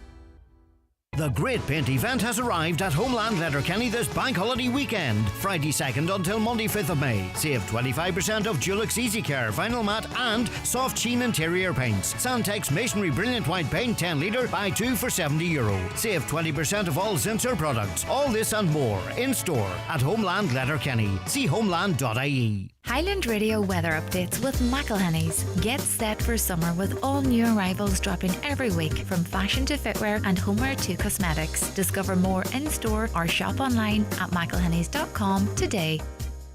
So it's starting to brighten up a little bit. It'll turn sunnier through the afternoon. Temperatures 13 to 15 degrees and mostly light, occasionally moderate northerly breezes. Right now, Oisín Harold's a transition year student in St Columba's College in Stranraer, and he joins us on the show now. Good morning to you, Oisín. Thanks for your time. How are you keeping? Good. That's good. Good to have you with us. Right, okay. Blue Star Accessibility Ratings is in the nifty national final in Dublin in May, and it's great, and we've already been talking to amazing young people with great ideas and what have you, and I'm delighted to be chatting to another in you, Oisín. So what is the Blue Star Accessibility Rating? So, Greg, Blue Star Accessibility Ratings is a format of rating hotels and how accessible they are for people with disabilities. So people, limited ability persons who go to hotels, they don't actually know at the minute if the hotel is going to be accessible for them or not when they go. And the reason is because there's nothing stated on the hotel's pages if they're accessible. They don't give it in detail and there's nothing about it. So Blue Star Accessibility, Greg, will go to the hotel, it'll view important things like the bedroom, the accessible bathroom, the leisure centre, and it will rate them, give them a 5-star blue format, give a written review on the hotels, so people with disabilities can then say, this hotel is suitable for me, or this hotel is not suitable for me. All right, it's interesting. So we're familiar with the gold stars. This is blue stars, so it's easily distinguishable. Now, you came up with this idea off the back of your own family's experience. Yeah, so I have a sister, Erin, and she's in a wheelchair. She has spina bifida and hydrocephalus. And we went to a wedding in Derry.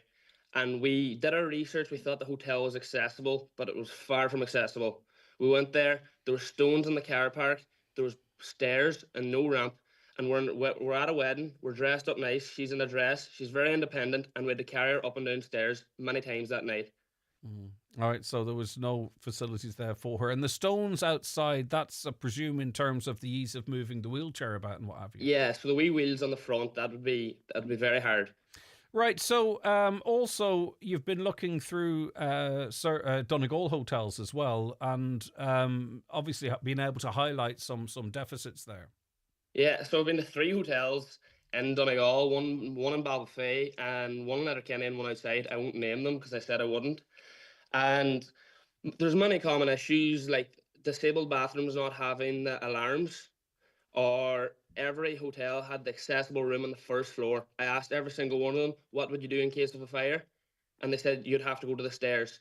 Of course, a person with limited ability cannot go down the stairs. And the first thing we're told is to, in the event of a fire, don't use the lifts. Exactly. Okay. So how are they going to get down the stairs? And I asked one of the managers, what would you do? And you'd say you'd have to wait for the fire brigade to carry you down. I thought that was shocking. Yeah, and this is a toughie, isn't it? Because how do you progress this? Hotels won't want a bad rating in this regard. Yeah, exactly. And the problem is all hotels in one area could be equally bad. And do you start off by giving everyone 1 or 2 stars? So how do you sort of get this? You're going to have to upset a few people, Oisín, or what? How do you sort of get this going? Or maybe set the bar, for the first year, set the bar a little bit lower, if you know what I mean, so we can get to 3 or 4 star ratings and then review it down the line once it catches on. Yeah, of course hotels won't want a bad name. That's understandable, and they won't want to be slashed. But hopefully maybe government bodies or somebody will take this on and say for a hotel to get a grant, they need to have a blue star rating. And if they have a bad blue star rating, they will need to get it up higher the next year for a better one, or they won't get the grant. But I mean, even off the record, I think if I was a hotel owner listening to this, Oisín, and I thought, I'm doing some good stuff, but where else can I go? Or what else could I do? Is get someone like yourself in, and even if it's only for internal use, get your blue star rating, find out where the deficits are, do a bit of work on that, get you back in 5 months. If you have a 4 or 5 star rating, presumably 5 is the best, people might reach out to you and say, well, okay, I'll ask you to come, give us the rating, and we'll put it on our website and use that as a marketing tool. Like we did here, actually, it was a hotel in Ballybofey recently, whereby a family landed at the hotel and their child had additional needs, and they were blown away by how understanding the hotel was and how and how they were accommodated. So some hotels are doing it well, others obviously there are gaps, but there is also a massive market here, I think, for good facilities for the hundreds of thousands of families that have someone with a disability or additional needs. No, exactly. It's extra money for the hotel at the end of the day. And more business for them. All right, so you're going down to the nifty national final, and I think there's 2 things going on here. Firstly, obviously, it's a good idea, Oisín, but it's another opportunity to raise awareness. So you have to go down. Do you make a presentation? What way are you doing it? Yeah, so the nifty national final is in Croke Park, and we're going down the 14th of May. So it's in front of 6 judges, and then there's a presentation afterwards where they'll obviously tell the winners. So it's out of 8 people I'm up against now, 8 companies I'm up against, and it started at 7,000, or approximately 7,000 companies. All right, so you're 1 in 1,000 at least so far. I've no doubt in terms of the presentation, you'll boss it. There's no doubt about that, Oisín, and it is a good idea. So it's going to take a good company to beat you on this one, I think. Thanks, Greg. All right, well done to you. Anything you want to add before you go? No, I'd like to thank Jane McLean. She is the person I'm under for the nifty Donegal. Mm-hmm. So thanks. I just want to thank her for her help and everything she's done. All right, well done to you. It's a great one. Thank you so very much indeed. Oisín Harold there. He's Blue Star Accessibility Ratings developer, and he's in the nifty national final, May in Dublin. Another example of our amazing young people doing amazing things. We had, the Guido students in earlier with their earlier in the week with their environmentally friendly dog beds, and we've spoken to so many over the weeks, and it's great. A caller says, let's give everybody everything they want. Close down all the small businesses while you're at it, and we'll all live on the dole and handouts. What a country. Yeah, this is in relation to the proposals that the minimum wage should be for everyone regardless of age. Most of the time, it is a case of, do you want the job or not? As an employer, not everyone gets the minimum wage. Young people come in and they are just happy to get the work. Another caller says, you were discussing nurses' wages yesterday. There are different categories of nurses. Some nurses deserve different pay. I know of plenty of nurses who are away and won't be coming back until pay is changed. Yeah, indeed, that was feeding into the wider conversation there. Just to let you know that Annagry Tidy Towns are hosting a community clean-up in Annagry this evening at 7 p.m. It's starting at the hall. Gloves, bin bags, etc. will be provided. If anyone could do a bit of strimming, that would be appreciated, I'm told. Let's get Annagry looking well before the bank holiday weekend, they say. Have pride in your place. Thank you for attending this meditation session for badgers who forgot to check for gas pipes before digging, without knowing how disruptive it could be. Putting others at risk and doing it unknowingly for all their working life. And it could have been avoided had they just checked in the first place. Let's begin. Always check for gas pipelines before you break ground. Visit gasnetworks.ie/dig for more information. Imagine a wedding venue that can be hired exclusively for you and your guests. Picture stunning views overlooking one of Donegal's most scenic beaches, an authentic country manor as your accommodation, incredible glass-fronted marquee views all day, and a team of experts who want to help you plan every step of the way. Sounds too good to be true? Not at Drumhalla House in Rathmullen. It really has to be seen to be believed. Visit drumhallahouse.ie or check out Drumhalla House on Instagram for more details. Shop local at Doherty Super Value Carndonagh. We proudly support local jobs, sporting organisations, tidy towns and stock local suppliers. Every euro spent helps build a stronger community. Thank you for choosing local. Thank you for choosing Doherty Super Value Carndonagh. Why leave the magic moments and great scenes you've captured sitting on your phone when you can have them printed at McGee's Chemist? Using McGee's website or one of their in-store kiosks, you just upload your photos, select the ones you want and have them printed instantly within an hour, or use the 24-hour service. 35mm and film from disposable cameras also printed, and old photos can be digitally restored. Hold your memories in your hand with McGee's Chemist, Letterkenny. All right, we were chatting there to Oisin just before the break. Senator Nikki Bradley called in and said that she's delighted he's doing this work. It's something she's also working on and will support him in it in any way she can. Lovely endorsement for you, Oisin.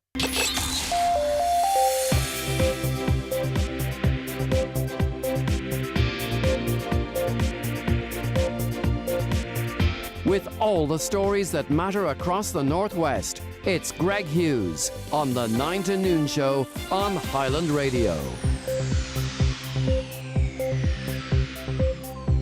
Okay, it's 11 o'clock. It's time for a news update, and it's good morning once again to Donald Kavanagh. Thank you, Greg. Good morning. Well, Minister Jennifer Carl McNeill is arriving at Letterkenny University Hospital around now. Her 2-hour visit to Donegal has been extended by an hour. She'll now meet with management at Letterkenny University Hospital. Her itinerary also has a provision for a meeting with cancer care campaigners and Diabetes Ireland, as well as engagements in the hospital. She's visiting the Errigal ECC hub and the site of the new community nursing unit. Public representatives have been invited to the meeting in the hospital. We understand Charlie McConalogue, the Minister, is the only TD to confirm his attendance. Others have indicated they won't attend because the Minister isn't meeting with surgical teams. On the 9 till Noon Show earlier, Deputy Charles Ward said he fears if the Minister doesn't hear and address the surgical team's concerns, the hospital will effectively face downgrading. Well, there were 31 admitted patients waiting beds at the hospital this morning, 12 of them on emergency department trolleys for the second day in a row. The figure was the second highest on the INMO's Daily Trolley Watch survey. Nationally, there were 331 patients awaiting beds, the highest figure 103 in Limerick. There were 20 admitted patients waiting beds in Sligo, again 12 of them in the ED. Foyle MP Colm Eastwood is seeking clarity on the level of executive subvention provided to the BT Group over recent years. After it emerged this week, the company plans to close its Derry office with the transfer of 140 jobs to Belfast and India. Mr Eastwood says patterns of investment from InvestNI have seen millions of pounds of taxpayers' money given to the BT Group to diversify their Belfast base while shedding hundreds of jobs in offices across Northern Ireland. He's now asking Economy Minister Caoimhe Archibald to intervene with BT bosses in the context of the significant investment her department has made in the company. The Justice Minister says deportations are upsetting but necessary. 5 children were among 39 people deported from Ireland overnight. Minister Jim O'Callaghan has confirmed they were sent back to Georgia after failing to comply with deportation orders. It's the second chartered deportation flight to take place this year. And more needs to be done to protect Irish heritage sites from the effects of climate change. The Irish Heritage Council is holding a conference today which is hearing from experts and policymakers about what the risks are and how they can be overcome. The CEO of the council, Virginia Tehan, says they want to see the introduction of a national climate risk register as quickly as possible. And we're back with news headlines again at 12 noon. OK, Donald, thank you very much indeed.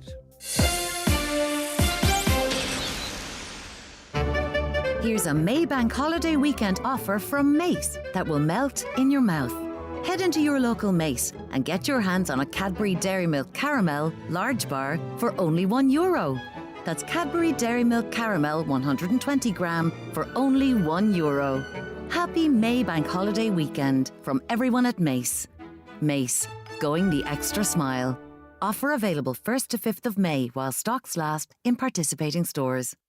Right, so you're very welcome back, or very welcome into the third hour of the 9 till noon show. And we welcome into studio with us our gardening expert, Paul McLaughlin from Paul McLaughlin from Ballochder Garden Centre. You haven't got your own one yet. Sorry. No, not quite yet. Okay. There are days I'm thinking about it. Who'd have thought it? 2 waves in one spring, 2 heat waves. I mean, we had a record provisionally, the highest temperature ever. It looks like Glenties is going to be beaten. It was summer yesterday. It felt like summer. Yes, for all intents and purposes. Very much back to spring today again. Right, and obviously people are mad to get out into the garden. That's the way we are, right? Yes. So have you seen lots of people coming in with lots of inquiries as to what they can and should be doing? Yes, huge amount of people in at the minute. All right, like I say, everybody's just raring to go, so everybody's dying to get out into the garden. We've been sort of deprived. Even last year was bad, so they're even more anxious to get out this year, if you know what I mean. So the big thing is everybody's jumping, thinking it's time for the bedding plants every time the sun shines, if you know what I mean. Still too early? It's borderline at this stage. I don't know whether you believe... Is frost the factor at this Frost, point? Is generally it? the factor. We're not going to see any frost now. You would hope not. My father, he's one of these boys who watches the animals, and he saw frogs jumping about the last morning. And he reckons the frogs don't come out if there's any danger of frost. So he actually reckons that's a sign that the frost's passed. So whether you believe the frogs or not, I don't know. Okay. Beltane. Yes. What's that? Baltna. Baltna. Yeah, Baltna is the festival. It's basically the Celtic festival that always occurred. I should know that. Around May Day. So there's today been May Day and all. Is what I got sort of before Christianity. That you had Baltna, which was a major festival in the gardening and farming. Garden farming calendar, basically. It was one of the big festivals that occurred through the year. And is it still ongoing? Is the tradition still being... Yes, certain traditions still would be all right. There'd be one big thing that still go on would be people wash their face with the dew in the grass this morning. So I don't know if you've done that or not. No, it sounds like it could be good, though. Yes, actually, no, it's supposed Although to keep... I put the Roundup down yesterday. No, right. I didn't. Or watch for the cats. I wouldn't use that. But no, Baltna people traditionally, you wash your face with the dew of the grass this morning. Me and the kids were out doing it this morning. It keeps your complexion clear for the year and everything else. But there'll be a lot of sort of traditions associated. It's a fertility festival and a fire festival. When you say fertility, do you mean like baby making? Fertility is supposed to the plants are all coming back. All right, so it's nothing to do with humans. Oh, no, very much is into that as well. Like, people who... Well, let's work it out. Today's May, June, July, August, September, October, November, December, January. So if you're born in January... Yes, absolutely. Right. But no, the fact of the matter is with the fertility aspect of things there, you would have the people who would wish to be fertile, I suppose, or whatever. Yeah, would make offerings to thorn trees. Right, okay. The sort of thing. Traditionally, you would have brought yellow flowers. And this was these are part of the customs and traditions then? Yeah, very much here, Scotland, the Isle of Man, would have been a huge... And even like the balcony stone circle over in the Foe would be named after. So when you went out to wash your face in the dew this morning, yes, was it to maintain a tradition? Is it superstition, or is it just it's a nice thing to do with the kids? Well, pretty much. It's one of them things. It's going to cost you nothing to basically carry it out, if you know what I mean. Whether any benefit of that. And is there a particular focus point in the world of plants associated then with the Baltony festivals? Yes, or there would be the hawthorn is the main one. That's the main focus of the whole festival would be the hawthorn. People would have like a May tree they used to dance around and stuff like that, or even make offerings to the tree. So the hawthorn was the festival always coincided with basically hawthorn coming into flower. But calendars have moved around in time. Can we sort of track the impact of that? Pretty much the time that was Pope Gregory the 13th changed the calendar. So always the Gregories. Exactly. He lost 12 days somewhere along the line. So traditionally Baltna would have been around the 13th of May. And actually, in our climate, that's when the hawthorns would have been. They rarely were flowered for the 1st of May. And people would take the hawthorns and hang them and... Yes, you hang them over the door. Very important not to bring hawthorn inside. Right. Because hawthorn flowers is the same chemical as rotten flesh. And because of that, it was associated with death. So bringing hawthorn into the house was to bring death into the house. You know, and this does talk to our greater relationship we did have with sort of nature and the outside. And religion was tied into that as well. You know, the land, the earth, the trees, the sea, the waters, you know, were really integrated into people's lives and belief systems as well. Pretty much, I'd say the beliefs are just trying to make sense of the world around them. Even the traditional, the way you made offerings of yellow flowers, like around here, is whenever the ones are in flower. So obviously yellow flowers are what was dominating the landscape at the time. Right. So bedding plants, you can put them out now, but there's a bit of an asterisk, is there? Yes, exactly. Aye. So I'd be quietly confident to put them out. You're 90% sure, I see. About 90%. Aye. But the only thing is, if you can leave it a couple of weeks, The end of May and June, you're pretty much guaranteed to have good results on Yes, you. exactly, You can yeah. be out there now trying to make the best of the good weather, but you should do so in the knowledge that they could fail. We don't know what's going to happen mid-May, as unlikely as it might seem. Exactly. No, I would say if you leave it from mid-May on, you'll be grand. If you sacrifice a week at the start, you can maybe make a month at the end. Yeah, but sometimes, growth is like a switch being tripped, isn't it? And we have seen the conditions lately whereby, grass growth is really booming at the moment. And I presume that relates to other plant life as well. Absolutely. I know everything in the last you had a bit of rain, and then that like the last few days heat came along, and you can visibly see the difference in the plants. Yeah, it's almost like we're primed, ready to go. Fruit trees. There's always a lot of questions in relation to this. When's the right time? Now is a good time to plant a fruit tree? Now is perfect time to plant a fruit tree. Generally, they're available. They're available in pots from garden centres. So if you plant a fruit tree in now, even soft fruit bushes like your blackcurrants, gooseberries, they will actually be. You will get a harvest off them this season.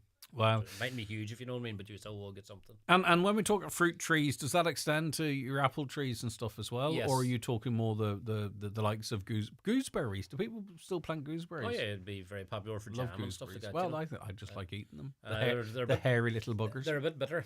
So they are, Yeah, but is that not nice? Well, I like them. something a anyway. wee bit sweeter now. But no, very much fruit trees that do well around here. You have apples, pears, plums, and cherries. All do very well. Mhm. So you can plant any of them now at this time. And if I went to go and get an apple tree from the likes of yourselves there, it's already matured to a certain level, Yeah. has it? And it's ready to just be... Generally, they're sold as about 5 years old. Right. So they will produce fruit in the first season. Wow, really? Okay. And how tall would a 5-year-old apple tree be? Most of them are grafted now to remain sort of in the region of sort of 5 to 6 feet. Mm. And that they'll max out at about 9 feet. Okay, very good. So that's very accessible. Okay. Strawberries we mentioned as well. Strawberries feel a little bit exotic. Blackberries, gooseberries, they seem a bit, okay. Strawberries, they seem, for me, I don't know why, they seem a bit more exotic. Strawberries, great thing to grow with kids because actually you have visible results very And they're quickly. tasty. And they're tasty. And you've actually, if you're tight for space as well, you can actually grow them in hanging baskets. Mm. And they grow quite well because they're up out of the way of the slugs and Yeah, stuff like and that. they will continue to come back year after year, will they, if they're well maintained? They will generally, a strawberry plant, you'll get 2 to 3 years out of it. But Okay. very easy to propagate. Yeah. So whenever it's coming to the end of the season, you can actually take from your parent plant, you could take like maybe 20, 30 wee plants for next year's Brilliant, crop. okay. So they're one of the easiest things to propagate. Yep, there you go. We're going to get questions on roses as we always do. They remain popular, don't they? What's the maintenance or upkeep of them at the moment? Upkeep them, and generally, if you haven't already done so, maybe give them a feed. You get granular feed for roses, for fertilising the roses. Would be important. You want a lot out of them for the year, so it's important to put a good bit of stuff out. But you can plant them now as well. You can plant them now as well, exactly. And just from now on, it's a wee bit cold yet, but from now on, greenfly will become a problem. And the new shoots coming out are sort of softer and sweeter, so they're more susceptible to the greenfly. Yeah. So just keep a wee eye to them. To do what? To nip them in the bud? Yeah, pretty much. Now, if you see the greenfly emerging, if you spot it early before it becomes a proper infestation, it can be easier dealt with. Right, okay. Now, lawns again, what is the situ now in terms of cutting them? Because we've talked in the past about the risk of frost and cutting them down too low, but there's problems in dry weather too. I think a lot of our land, not all of it though, is it's good drainage and not much lying water and stuff, so it can dry out really quite quickly. They can, and a lot of lawns can go very hard quite quickly. So at the time, if the weather continues, obviously it's broken today, but if it continues to be very hot, maybe just be a wee bit more sparing with cutting the lawn. Yeah, maybe lift it a wee bit higher, just to not stress the grass too much. Yeah, but you can understand you want the results, don't you? Absolutely. So you go deep and funny, on it. a lot of people actually enjoy the process of cutting the grass. I don't know anyone that says I hate cutting the grass. But I probably need more friends. We still have time to get questions in to Paul, by the way. We have a number in already. If you've got a question about anything, you know the story. There's no point me giving examples. Get them into us right now.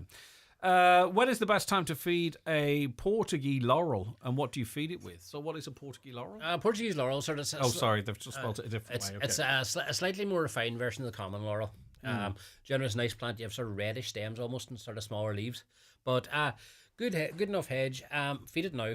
Basically, it's just actively starting to grow.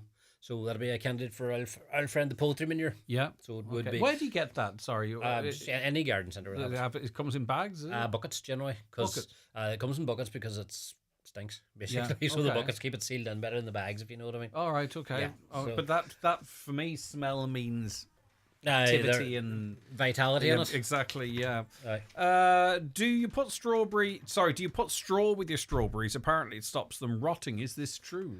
Yes, a lot of people do put straw under the strawberries where the fruit are going to emerge, if you know what I mean. It's a good idea because straw is quite rough. Slugs are less inclined to travel over it, so it keeps the slugs back. Right. And if the ground's damp, it actually does hold it up a wee bit more to actually keeps them off the damp ground a wee bit more. So straw around them is a good idea, all right. How can I make my grass greener? Grass greener, generally fertilizer is the key as much as anything else. Because you're cutting the grass a lot, you're taking a lot of energy out of it, basically. So if you want to, there are 1,000,001 different fertilizer options out there. But I have seen in the past, grass cut, and it can look a little bit jaded, but it can bounce back itself as well. Yes, generally it will bounce back within 3-4 days if it has been scalped, if you know what I mean. Yeah.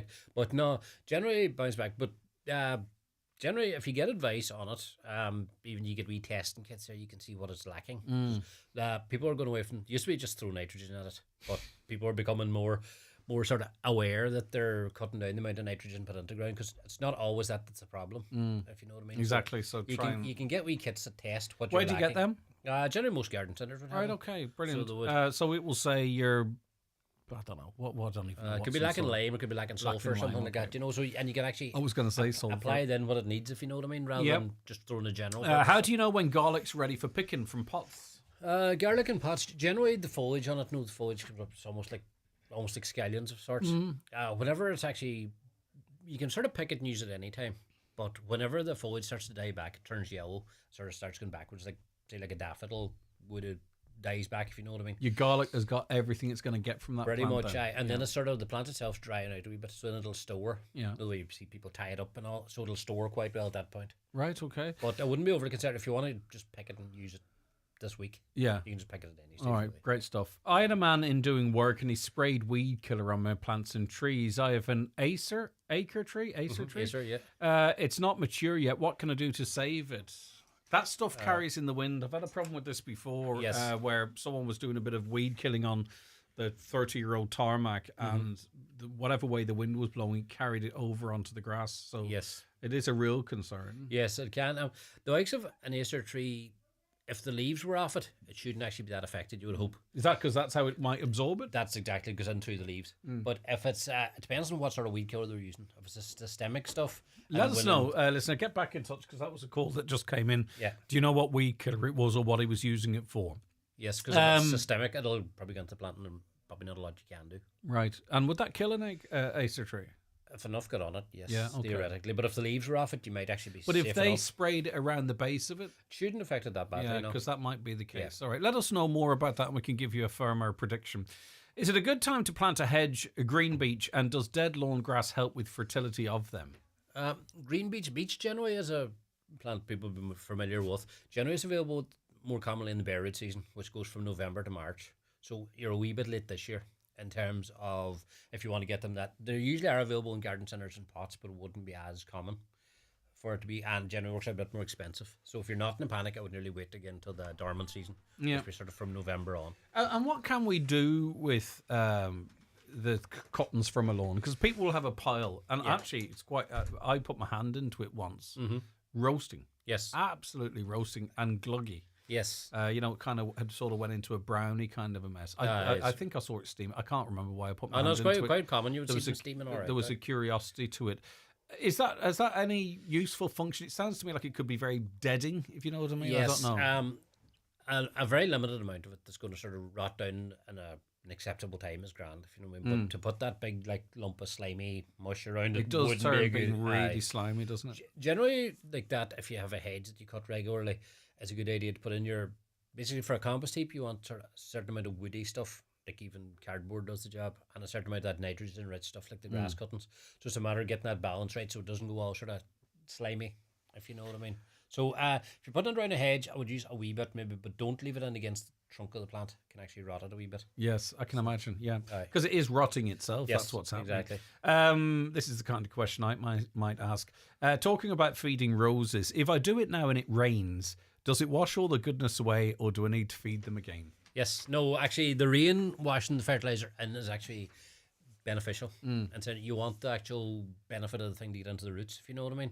So no, it washing down into the ground is actually what you want. So it feeds from both what's exposed and what's underground. Yes, generally, probably 90% of the feed would have gone through the roots. There you go. So no, it getting washed in is actually, obviously if it's torrential, maybe you'd wonder about it getting washed away, but no, a nice wee bit of rain like we've had lately would be perfect. Just to double check the daffodils, I cut off the dead flower blooms of daffodils and I leave the leaves to naturally die back. Is that the right thing to do? Yes. Because that's the food for next year. Yes, exactly. Hi Paul, I have a peach tree in my polytunnel which is growing big. Should it be moved outside at any stage? No. Peach trees around here have to stay inside. We haven't climate. So how do you limit its height then? Limit its height. Obviously, it's a bit late now because the fruit should be set on it. Actually, a friend of mine sent me a message the last day showing the fruit tree or the peach tree, and it's covered in peaches at the minute. So I love peaches. Another hard to beat, especially the homegrown ones there. But you brought peaches up here before, didn't yes, you? we would have them down there. Yeah, that was. I know it sounds like a ridiculous thing to say, but it was like a melt in your mouth peach. Definitely, you literally need no teeth for it anyway. It was delicious. I know, it's just much better than shop bought. But no, generally the tree like that there, if it's getting too big for it, I would leave it this year unless it's like pushing the cover, if you know what I mean. Yeah. But you can cut it back quite hard in the winter time then, because it grows the fruit on. Can you literally top it like? Yeah, pretty much. Okay. And it produces fruit in this year's timber, if you know what I mean. So you would actually be alright to cut it back quite hard. Just so you get peaches next year. Yeah. All right. I have a laurel hedge in for 3 years now. In the past 2 years, the leaves are yellow and are withering. What's the problem, and what can I do? Is it lacking something like, say, for instance, chicken poo? That's exactly what it's lacking. So it is. Laurel is a very hungry plant. Yeah. It likes a lot of nutrition, so it's important you be feeding it maybe twice a year with your poultry manure. And the fact of the matter is, so if I have a bucket of this manure, right, and I've got a laurel hedge. Am I like scooping it in and scattering it around sort of the trunk that's going into the ground? Pretty much, just a wee bit out from the trunk, but just generally sort of spreading it along the hedge. And that will naturally filter down. Exactly. And it's, if you're familiar with it, actually, whenever it comes to the buckets, it looks like cattle nuts. Yeah. And basically spread on top of the ground. Do they break down then with moisture? Once they get wet. Wow, okay. And then the goodness travels down Brilliant, into the simple roots. as that. So get a bucket of the chicken poo, and that will do the trick. It's hungry. Yes, it's hungry, exactly. Yeah. So if you wanted that nice lush green colour, feed it now and every 3 months. So that's May, June, July, August, about middle August. Okay. They also put a net over it and pebbles to keep weeds down. And the wondering, is that contributed to the lack of growth? No, I wouldn't have thought so, to be honest. Yeah. Okay. How long can you keep cherry blossom trees in pots? We haven't started building our forever home yet, but would like to get some trees now if possible. So do they have them currently in pots, do you think? And they're wondering if you should go out and plant them on site, or I'm not. Yes, I would be an advocate of waiting at that point. Generally, you can buy them in garden centres. You can buy them at various heights. So if you want a more mature tree, you can buy a more mature tree at the time. To be honest, I wouldn't be a fan of planting stuff in building sites. Like, it's quite a common thing you get asked. People want to plant the plants, so whenever they move into the house, the plants are established. You just buy one that's a year older. Exactly, because if you do it and with the best intentions of the world, pipes have to go here and pipes have to go there, and they can end up getting dug up. It's just a pain in the backside. Yeah, pretty much. Side, in terms of maintaining it in a pot, you can do, if you have a big enough pot, you could put it in for But I love 3-4 what years. they're trying to do here. I can imagine, and I could be wrong, but they've got a really exciting process ahead of them, and they sort of want to start and putting their touch. Exactly, yeah. Because it feels like sometimes, when's the builder going to land, or when's the subfloor going in, and you kind of want to see stuff being done, don't yes, you? you want to see the progress as it goes along. Yeah, Japanese knotweed growing in the garden. How do I get rid of it? And I suppose how to responsibly to get rid of it as well, that's which it. is really critical. Yes, so digging it out is not an option because it's illegal to move it anywhere. Like, even to move it, you can move it sort of within your own site, but you can't take it anywhere. And digging it out, you're not going to get it all anyway. So first thing is, so its weeds meander then, I take it. Sorry, it's weed. Did I say weeds? Its roots meander then. Exactly, all over the shop, and it can grow from 0.7 of a gram of a root that's left behind. So chances of you, though, Probably the first thing would be sort of seek professional help. There are plenty of companies out there. Yeah, but that's expensive though, It isn't can be it? expensive.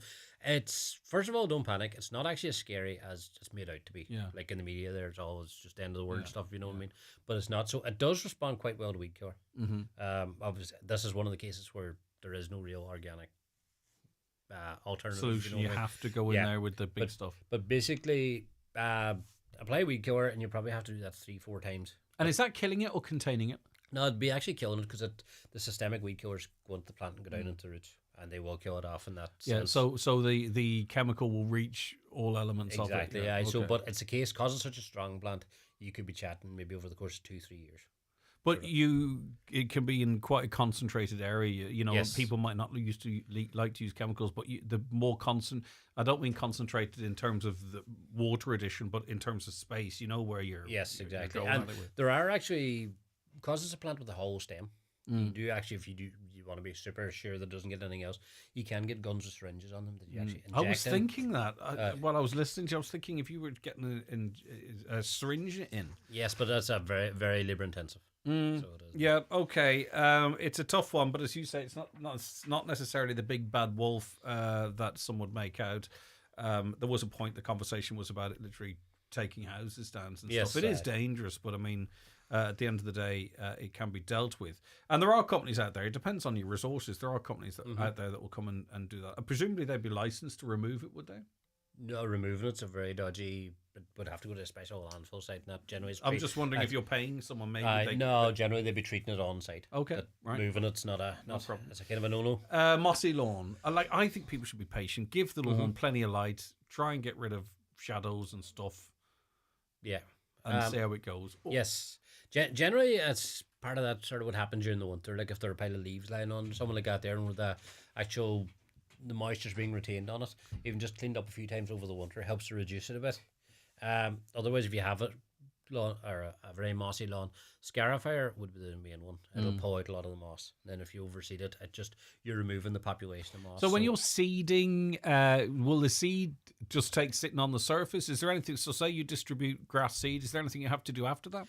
Generally, no. If the weather's like today and sort of dull, and that wouldn't be. If the weather was like a few days ago, probably a good idea to water it every so often. Yeah. Just keep the moisture. But you don't on it, have to rake basically. over it or anything? Generally, if you're overseeding a lawn that exists, I wouldn't bother, to be honest. And if you're using a machine like a scarifier, even raking the moss out of it, you're creating wee channels in the ground. Yes. Okay. So one action is having the reaction of benefit to the next process.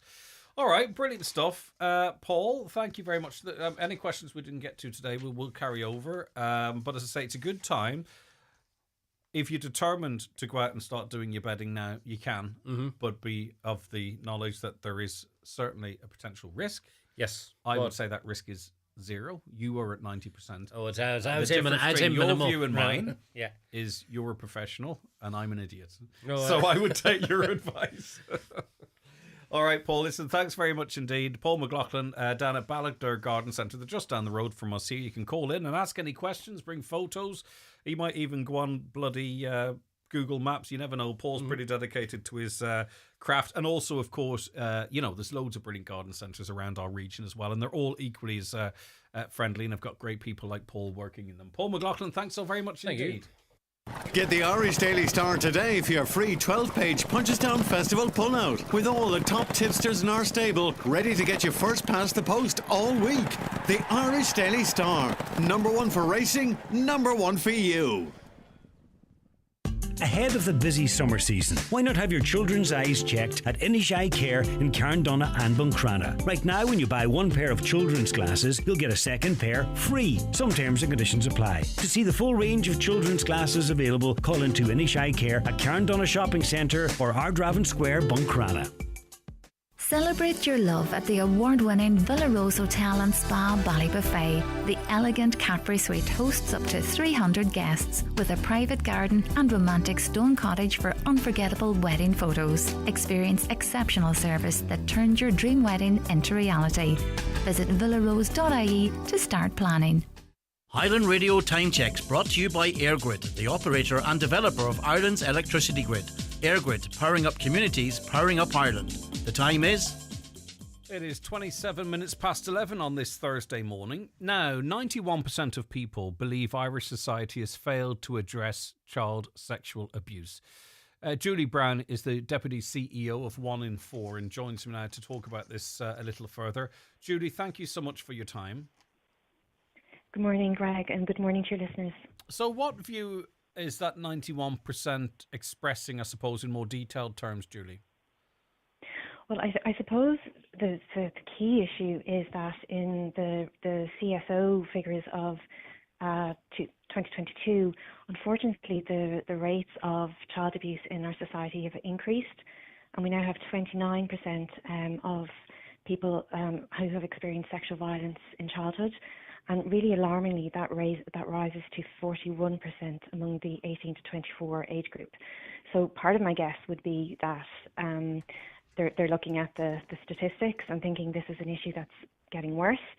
I mean, I think our key message today, though, and coming out of from the work that we have done, is that this is to get the message across. This is a preventable issue. The child sexual abuse is not inevitable; it's a preventative issue, and we're trying to encourage society as a whole to come together to tackle the issue. So my guess would be, and I think the positive thing from the Red Sea poll is that there is obviously a mandate among a representative sample of our society to do that. And do you think those who are affected by this, and as you say, the numbers are really quite stark, feel that maybe society has moved on? They think, right, there's better safeguarding in the church, for an example. There's Garda vetting with people that work with children. You know, people know that this is unacceptable behaviour in the home. I'm not saying that that's all the case. I'm saying, do you think there is a concern that that's society's perception of it, that this isn't an issue any longer as such? Well, I think, to be fair, all those things you mentioned, well, perhaps not the home, but the other things you mentioned around Garda vetting, the safeguarding in the church, those measures have been and are very effective. So what we found is that, you know, that when you dig down into where the risks for children or young people lie, they're no longer, like, if you look at the research, it will say for the older age group, the 55 plus, a higher percentage of people who abused them were figures of authority. When you look at the younger age group, the 18 to 24-year-olds, a lot of the abuse is happening in peer group. So or I online, think we I'd imagine, is it? As well, absolutely, yeah. And online. there's a crossover there. There's a crossover, obviously. There's a huge crossover. So there's the kind of, I suppose, the toxic messaging young people are getting. I mean, I think it's probably fair to say the online environment in general is a callous one, and then when you add in kind of sexuality and pornography and sex into that, it amplifies that, and the objectification, the kind of the really, really toxic messaging. And then I think, you know, one of the things is we still find it very, very difficult. And it is difficult to speak about, I suppose, healthy boundaries, healthy sexual relationships. And I think without those kind of conversations and guidance to young people from across the board, unfortunately, pornography is filling that gap, and children are being educated from really, really young ages 9, 10, 11 up, and getting really toxic messages from the online environment in general and pornography in particular. And there just really isn't enough countermeasures. And strangely, when we do try and introduce them, there's resistance to them. I think sometimes maybe people bury their heads into sand as to what young people are being exposed to, and the fact that we have to do something to try and counter that. Yes, I think that there's two things. I think it can feel absolutely overwhelming, and therefore it's a bit like people naturally, when we're overwhelmed, we want to stand back from something. And I think our message is that, you know, it is possible. Even the things that you mentioned there around safeguarding in the church, we can see that those measures have worked. It is possible to come up with measures, and really what we're saying is it's a very complex issue, but what we would like is a whole society preventative. What we're calling for right now is kind of a society, a preventative approach. So what we don't want, we have enough insights and enough data now to understand where the risks lie. We don't want to always be looking back and thinking kind of aghast and thinking this was terrible. So there's enough now. What is 1 in 4 suggesting in terms of this preventative framework? I know it's up to legislators really to bring this, you know, through the process. But I mean, obviously, the likes of 1 in 4 have a huge insight into this. So when we're talking about preventative measures, what might that look like? Okay, so we're looking at different levels within that. So I suppose the very bottom level is a whole of society where people are educated around the risks. And it's important. Obviously, there are kind of programs in schools to kind of teach children, and hopefully your kind of children are being supported to find a voice if something doesn't feel okay or safe. But it's broader than that. I mean, children can't protect themselves. It is, the responsibility is on adults and society. So there's that whole kind of whole of society approach. And then the next level up from that then is where people are at risk. So it's called secondary prevention. So if people, for example, are a more at risk group, and that might be somebody who is having, for example, concerning thoughts about children, or finding themselves gone down a rabbit hole on the internet and doesn't know how to stop. So it's really important then that there's kind of, you know, prevention approaches available to those people. And so I suppose that's more targeting at risk groups. And then there's, you know, as you go up, it's kind of a triangle, if you imagine, kind of with primary prevention at the bottom, right up to kind of what's called quaternary prevention at the top. You've got tertiary prevention, which is where the harm has already happened. And then you're trying to minimize harm, reduce risks of further harm. And then you've got, like, at the top, you have to always ensure that what you're doing is empirically guided, is being evaluated. So I suppose it's like, and that, because that's quite complex, it requires, you know, as you say, it requires politicians, it requires NGOs, it requires TUSLA, people, communities, the judiciary, lawyers, everybody who touches on this issue to kind of work together in a kind of collaborative and evidence-based way to kind of action. So yeah, I was going to say, do we in the public have a role in relation to this? Because, you know, people will have delivered into their timelines on social media, you know, stings whereby someone may have been trying to meet a young person. Thousands upon thousands upon thousands of people will watch that and be aghast to it, quite rightly so. But that's maybe the one out of God knows how many that was caught by a group, for an example. Sometimes we argue. Sometimes we're so worried and march and do whatever for what might happen. I do worry sometimes we take our eye off the ball of what actually is happening and not just what's fed to us. Do you know what? I just wish we could think a little bit more about saying, right, this is the state of play right now. What could we be doing as communities to better protect our children? Yeah, and I think, you know, that example you gave of the kind of, I suppose, the vigilante type situation, I think part of the difficulty with that is it locates a problem in an individual, and if we can find this, I suppose, what's called a bad apple in the research. It's like, if you can find this person.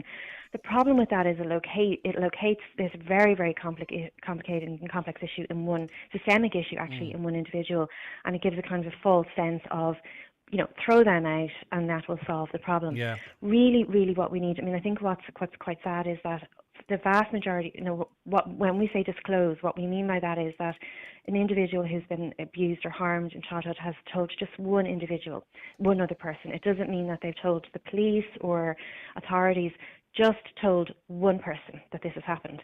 And 45% of women have told somebody, and only 22% of men have told somebody. So that makes the issue invisible. And what we know from the work we do, both with survivors and with people who've perpetrated, is that it does not stop until there's we need the disclosure. So as a society, I think it is about informing ourselves, having kind of compassionate conversations, making it safe. There's still a huge stigma associated with, you know, people are afraid to disclose. Sometimes children are afraid to disclose. In that internet discourse that you mentioned, sometimes they think it's not bad enough. Yeah, but our role, our role is to create a framework in our own homes that allows that information to be shared without the child thinking they're going to get into trouble, for an example, or they're going to be blamed, or they're going to be, you know, why would you send that picture to, you know what I mean? You need to sort of, don't you, create your own little personal framework. Yes, children are navigating a space that they can't possibly understand, that adults find it difficult to navigate. So I think that's one aspect. You're quite right in terms of not getting into trouble, there not being a shaming element. And the other important thing, because this has come out of research, we were very lucky. Karen Hand, who did the research, was able to interview young people who'd experienced abuse as part in Children's Health Ireland. And one of the barriers for them, they said, was they knew their parents would be so upset. They knew their parents would be heartbroken. So they found it easier not easy, but easier to speak to sort of a professional, because they knew professionals were kind of accustomed to hearing. So I think it's for parents to be able to kind of convey that message. Whatever has happened, it'll be okay. We can, we can work through this. We'll get help. Because invariably you will. It's how you react in the first instance, isn't it? And also, Absolutely. notwithstanding what the state needs to do and the calls that you've made as well, but if we also have to consider if young people are experiencing that level of abuse by peers, well, those peers potentially are also in our homes as well. So how do we counteract those online narratives? How do we educate them? Does it mean having that awkward conversation about sex and the parameters of that and what consent is and what is and isn't correct? I saw a conversation, a debate going on online where there were fully grown men on the X platform. Well, I don't even know what I should say. Well, I will say it. That were saying that it's okay to restrict someone's breathing during intimate experience. Remarkable that these adults have been completely and utterly educated by pornography and would make that argument. Those are fully grown adults. So what are our young men being exposed to in this space as well? And what do they believe is right or wrong? And unless we talk to them, how can we counteract what they're being told? Exactly, and that's really, really vital, and not just around, absolutely vital to have a conversation around consent. And parents may not feel equipped to have these conversations, but there are lots of resources. Also, I think a lot of parents, including myself, are not tech savvy enough. We have the protections on the phones, whatever. My teenage children are much more tech savvy than me and keep managing to get around them. And it's, you're back to the drawing board and how do you get the apps back on. But it is about the really, really toxic discourse around women and young girls that's in pornography, and address it. Pornography. I wonder if because you're quite right. Sometimes there's a sort of a kickback, and I think it's not about people not being repressed or not having healthy kind of sexual experiences, but the vast majority of the content of pornography is actually violence. Yep.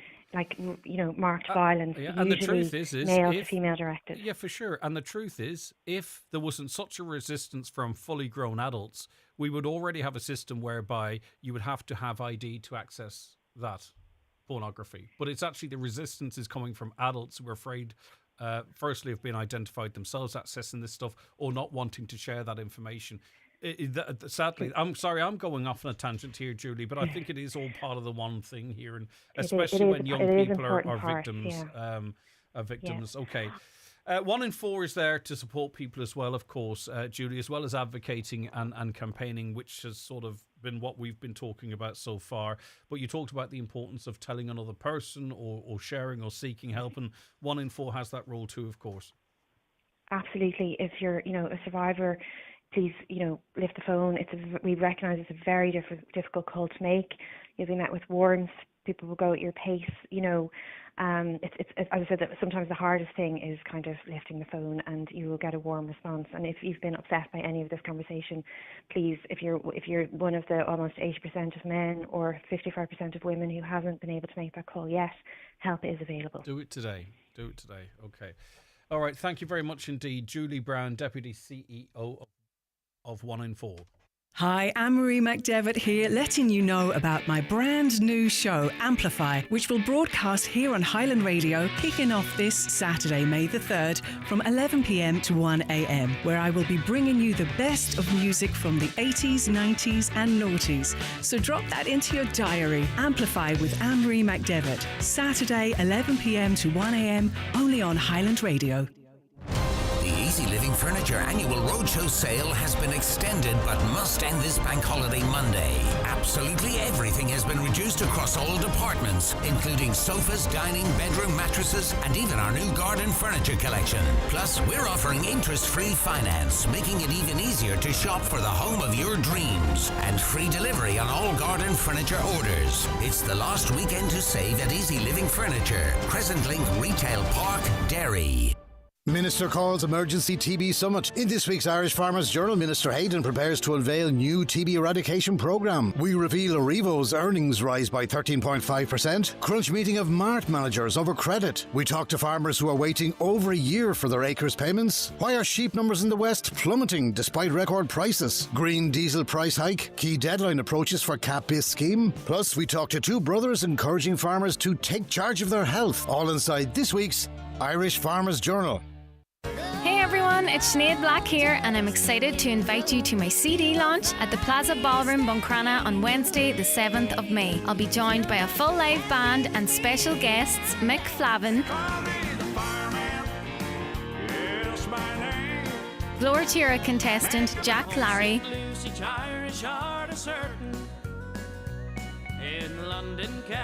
and my dad, Alex Black. Tickets are just €15, pay at the door, so bring your friends and your dancing shoes along on the 7th of May to the Plaza Ballroom, Buncrana. I can't wait to see you then. You're very welcome back to the programme. I dropped my headphones there. My apologies. We're heading towards the last 18 minutes. In fact, we're in the last 18 minutes of the 9 till noon show. Really appreciate all your calls and comments coming in so far. Lots of them positive, of course. Some raising issues. A caller says, I was in Downings yesterday. I had to use the public toilets. They were absolutely disgusting. There were thick cobwebs. The paint was flaking. There was excrement smeared all over the toilets. Ooh, you'd be better off not washing your hands. The sinks were so dirty. How can a busy village be like this? Is there no money to pay to clean these toilets? Dunfanaghy public toilets and Rathmullen are well kept. Both are also busy seaside villages. Now, I've had occasion to use those toilets in Downings. Generally okay. Public toilets in and of themselves would be my favourite places. But anyway, listen, maybe someone will have a look at that and see what can be done. Now, you would have contacted us in the past about the quality of school meals. And the one thing I've learned is that it's very hit and miss. You'll have one school, the parents are absolutely delighted, and they think the food is brilliant and nutritious. And then you get another school not far away, and the experience is completely different. So I respect that it's hit and miss dependent on which school you have and I suppose which company got the contract. Janine Kennedy has been working on a similar story nationwide. She's food journalist with the Farmers Journal. And we're talking about a nutritional review for the school meals scheme and what to expect from that. Good morning, Janine. How are you? Hi, Greg. I'm great. How are you doing? I'm doing fantastic. Right, so thousands of younger people are eligible for these school meals. So what have you been looking at and what have been your findings, or where are we going with this? Well, there's not a whole lot to report on new or recently in terms of the school lunch program. It's kind of time for review, I suppose. It's after kind of the first year of it being in place for a lot of the schools. Now there are over 500,000 students who are able to get this lunch. And I think it's to, like you said, mixed reviews from parents and from principals alike, and especially in rural areas, which is where we would largely focus on in Irish Country Living. So there aren't that many things to report on just yet. But as you said, there is a nutritional review going on with the government. That's going to be by the end of 2025 that they're expecting a report to Minister Cleary. And hopefully it's going to solve a few of the issues, though we're not quite sure that a nutritional review will solve, the main issues, I suppose, associated with lunches. Your viewing of this as well has found mixed reviews, the exact same as the sort of feedback we get from listeners. That some believe it a complete waste of money. The lunchbox come back, nothing's been touched. The food, you wouldn't feed it to a cat. And others think it's the best thing since, dare I say, sliced bread. Look, Greg, it's the same in my own household. I have 3 kids. They were in a DESH designated school, so they've been getting lunches for a bit longer than a lot of the other schools who are not DESH designated. Originally, it was a DESH program. They send you home the food that the kids don't eat. And frankly, my children come home with uneaten chicken goujons every day. It's not even, it's not even a choice anymore in terms of the menu. And like so many rural schools, mine didn't really have many options when it came to choosing their caterer. The law is that it's down to the school to choose the catering company who can provide the lunches for the school. And depending on the school itself, I mean, a lot of smaller rural schools do not have the kitchen facilities to be reheating things. So they need to find a larger catering company who can supply the ovens to reheat the lunches to the appropriate temperature, as well as be able to provide these lunches to the kids. So that was the case in our own school. Or even find someone who's willing to provide catering, because some schools in your report have found that they can't find Just a caterer. Yeah, and usually the only school that can, or the only catering company that can supply to these smaller schools are really, really large ones who are really mass producing meals. And I'm not calling anybody out. Nobody is going to begrudge a child a hot meal during school, especially if that child, if it's the only hot meal they might be getting that day. That's so important. But I think that there are a lot of people in the food area in Ireland who are food professionals like myself, food journalist, but I'm also a chef. I think that there's a wealth of information and expertise in this country that can really help transform this program into something that will teach kids holistically about food and where their food's coming from, as well as providing the nutrition that they need. And I suppose the fun, making it a fun experience for them. I just found myself, as when you mentioned you're a chef, I would love to be in your house when you open up the uneaten food and it's a couple of chicken nuggets sitting at the bottom. It just makes you want to cry. It makes you actually, because the resources quit my job as a journalist and just start doing the catering for my own little school. Because the resources are there, aren't they, Janine? There is funding there, and we don't. There doesn't seem to be a standard, and I presume that there'll need to be a basic nutritional standard. Because as I say, so many companies are knocking it out of the park, so we need to find out who's doing it well, how they're doing it well, so that every child has the same experience. And now the government has said that coming into September of this year, there's going to be rules around highly processed foods and around saturated fat, sugar levels, and fat levels, and salt levels. And so that's definitely coming in for September. And up until now, it was kind of once a week and up to parents to decide whether or not they allow their children to have these kinds of foods. But like I said, in our case, that seems to have gone out the window completely. There used to be a choice, and now the kids are just really getting mini pizzas and potato cubes or chicken goujons and potato cubes every day. So yeah, I mean, it's something, but that we could be doing something else. And it's actually a great space, I think, to help educate fussy eaters, because they see their peers at it, right? Rather than sort of going to the path of least resistance and mini pizzas and chicken nuggets. And I think it's great that they're putting it under nutritional review, but I think it's also kind of missing the point a little bit. I think if you get kids thinking about food a little bit more holistically, and if you make it fun for them, and I think, again, there should be other people in the consultation process as opposed to just nutritionists who might not even have children. I'm not No, I get saying, exactly you what don't you're have saying. children, No, you can't. I know exactly, because there's lived experience as well as sort of, learned experience. So no, I get where you're coming from. I don't think that's in any way offensive at all. Listen, thank you so much, Janine. That article's in today's Irish Farmers Journal in the Country Living section, I believe. Yes. Thank you so much for that. Take care. Thank Bye-bye. you very much. So I said 3,200 in primary students. It's primary schools, obviously. It's a massive, massive thing. But as I say, we will get various views on that. Some will say, it's fantastic. Our kids are happy. We're delighted with it. And others would say, it's thrown in the bin. It's inedible.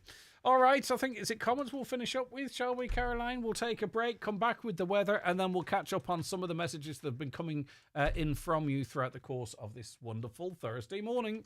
Alice is celebrating 30 years at the heart of Maggie's Tavern in St Johnson. Join us this Maybank holiday weekend, May 2nd to 4th, for live music, family fun, and top acts like Martin Cuff, Gary Gamble, Olivia Douglas, and more.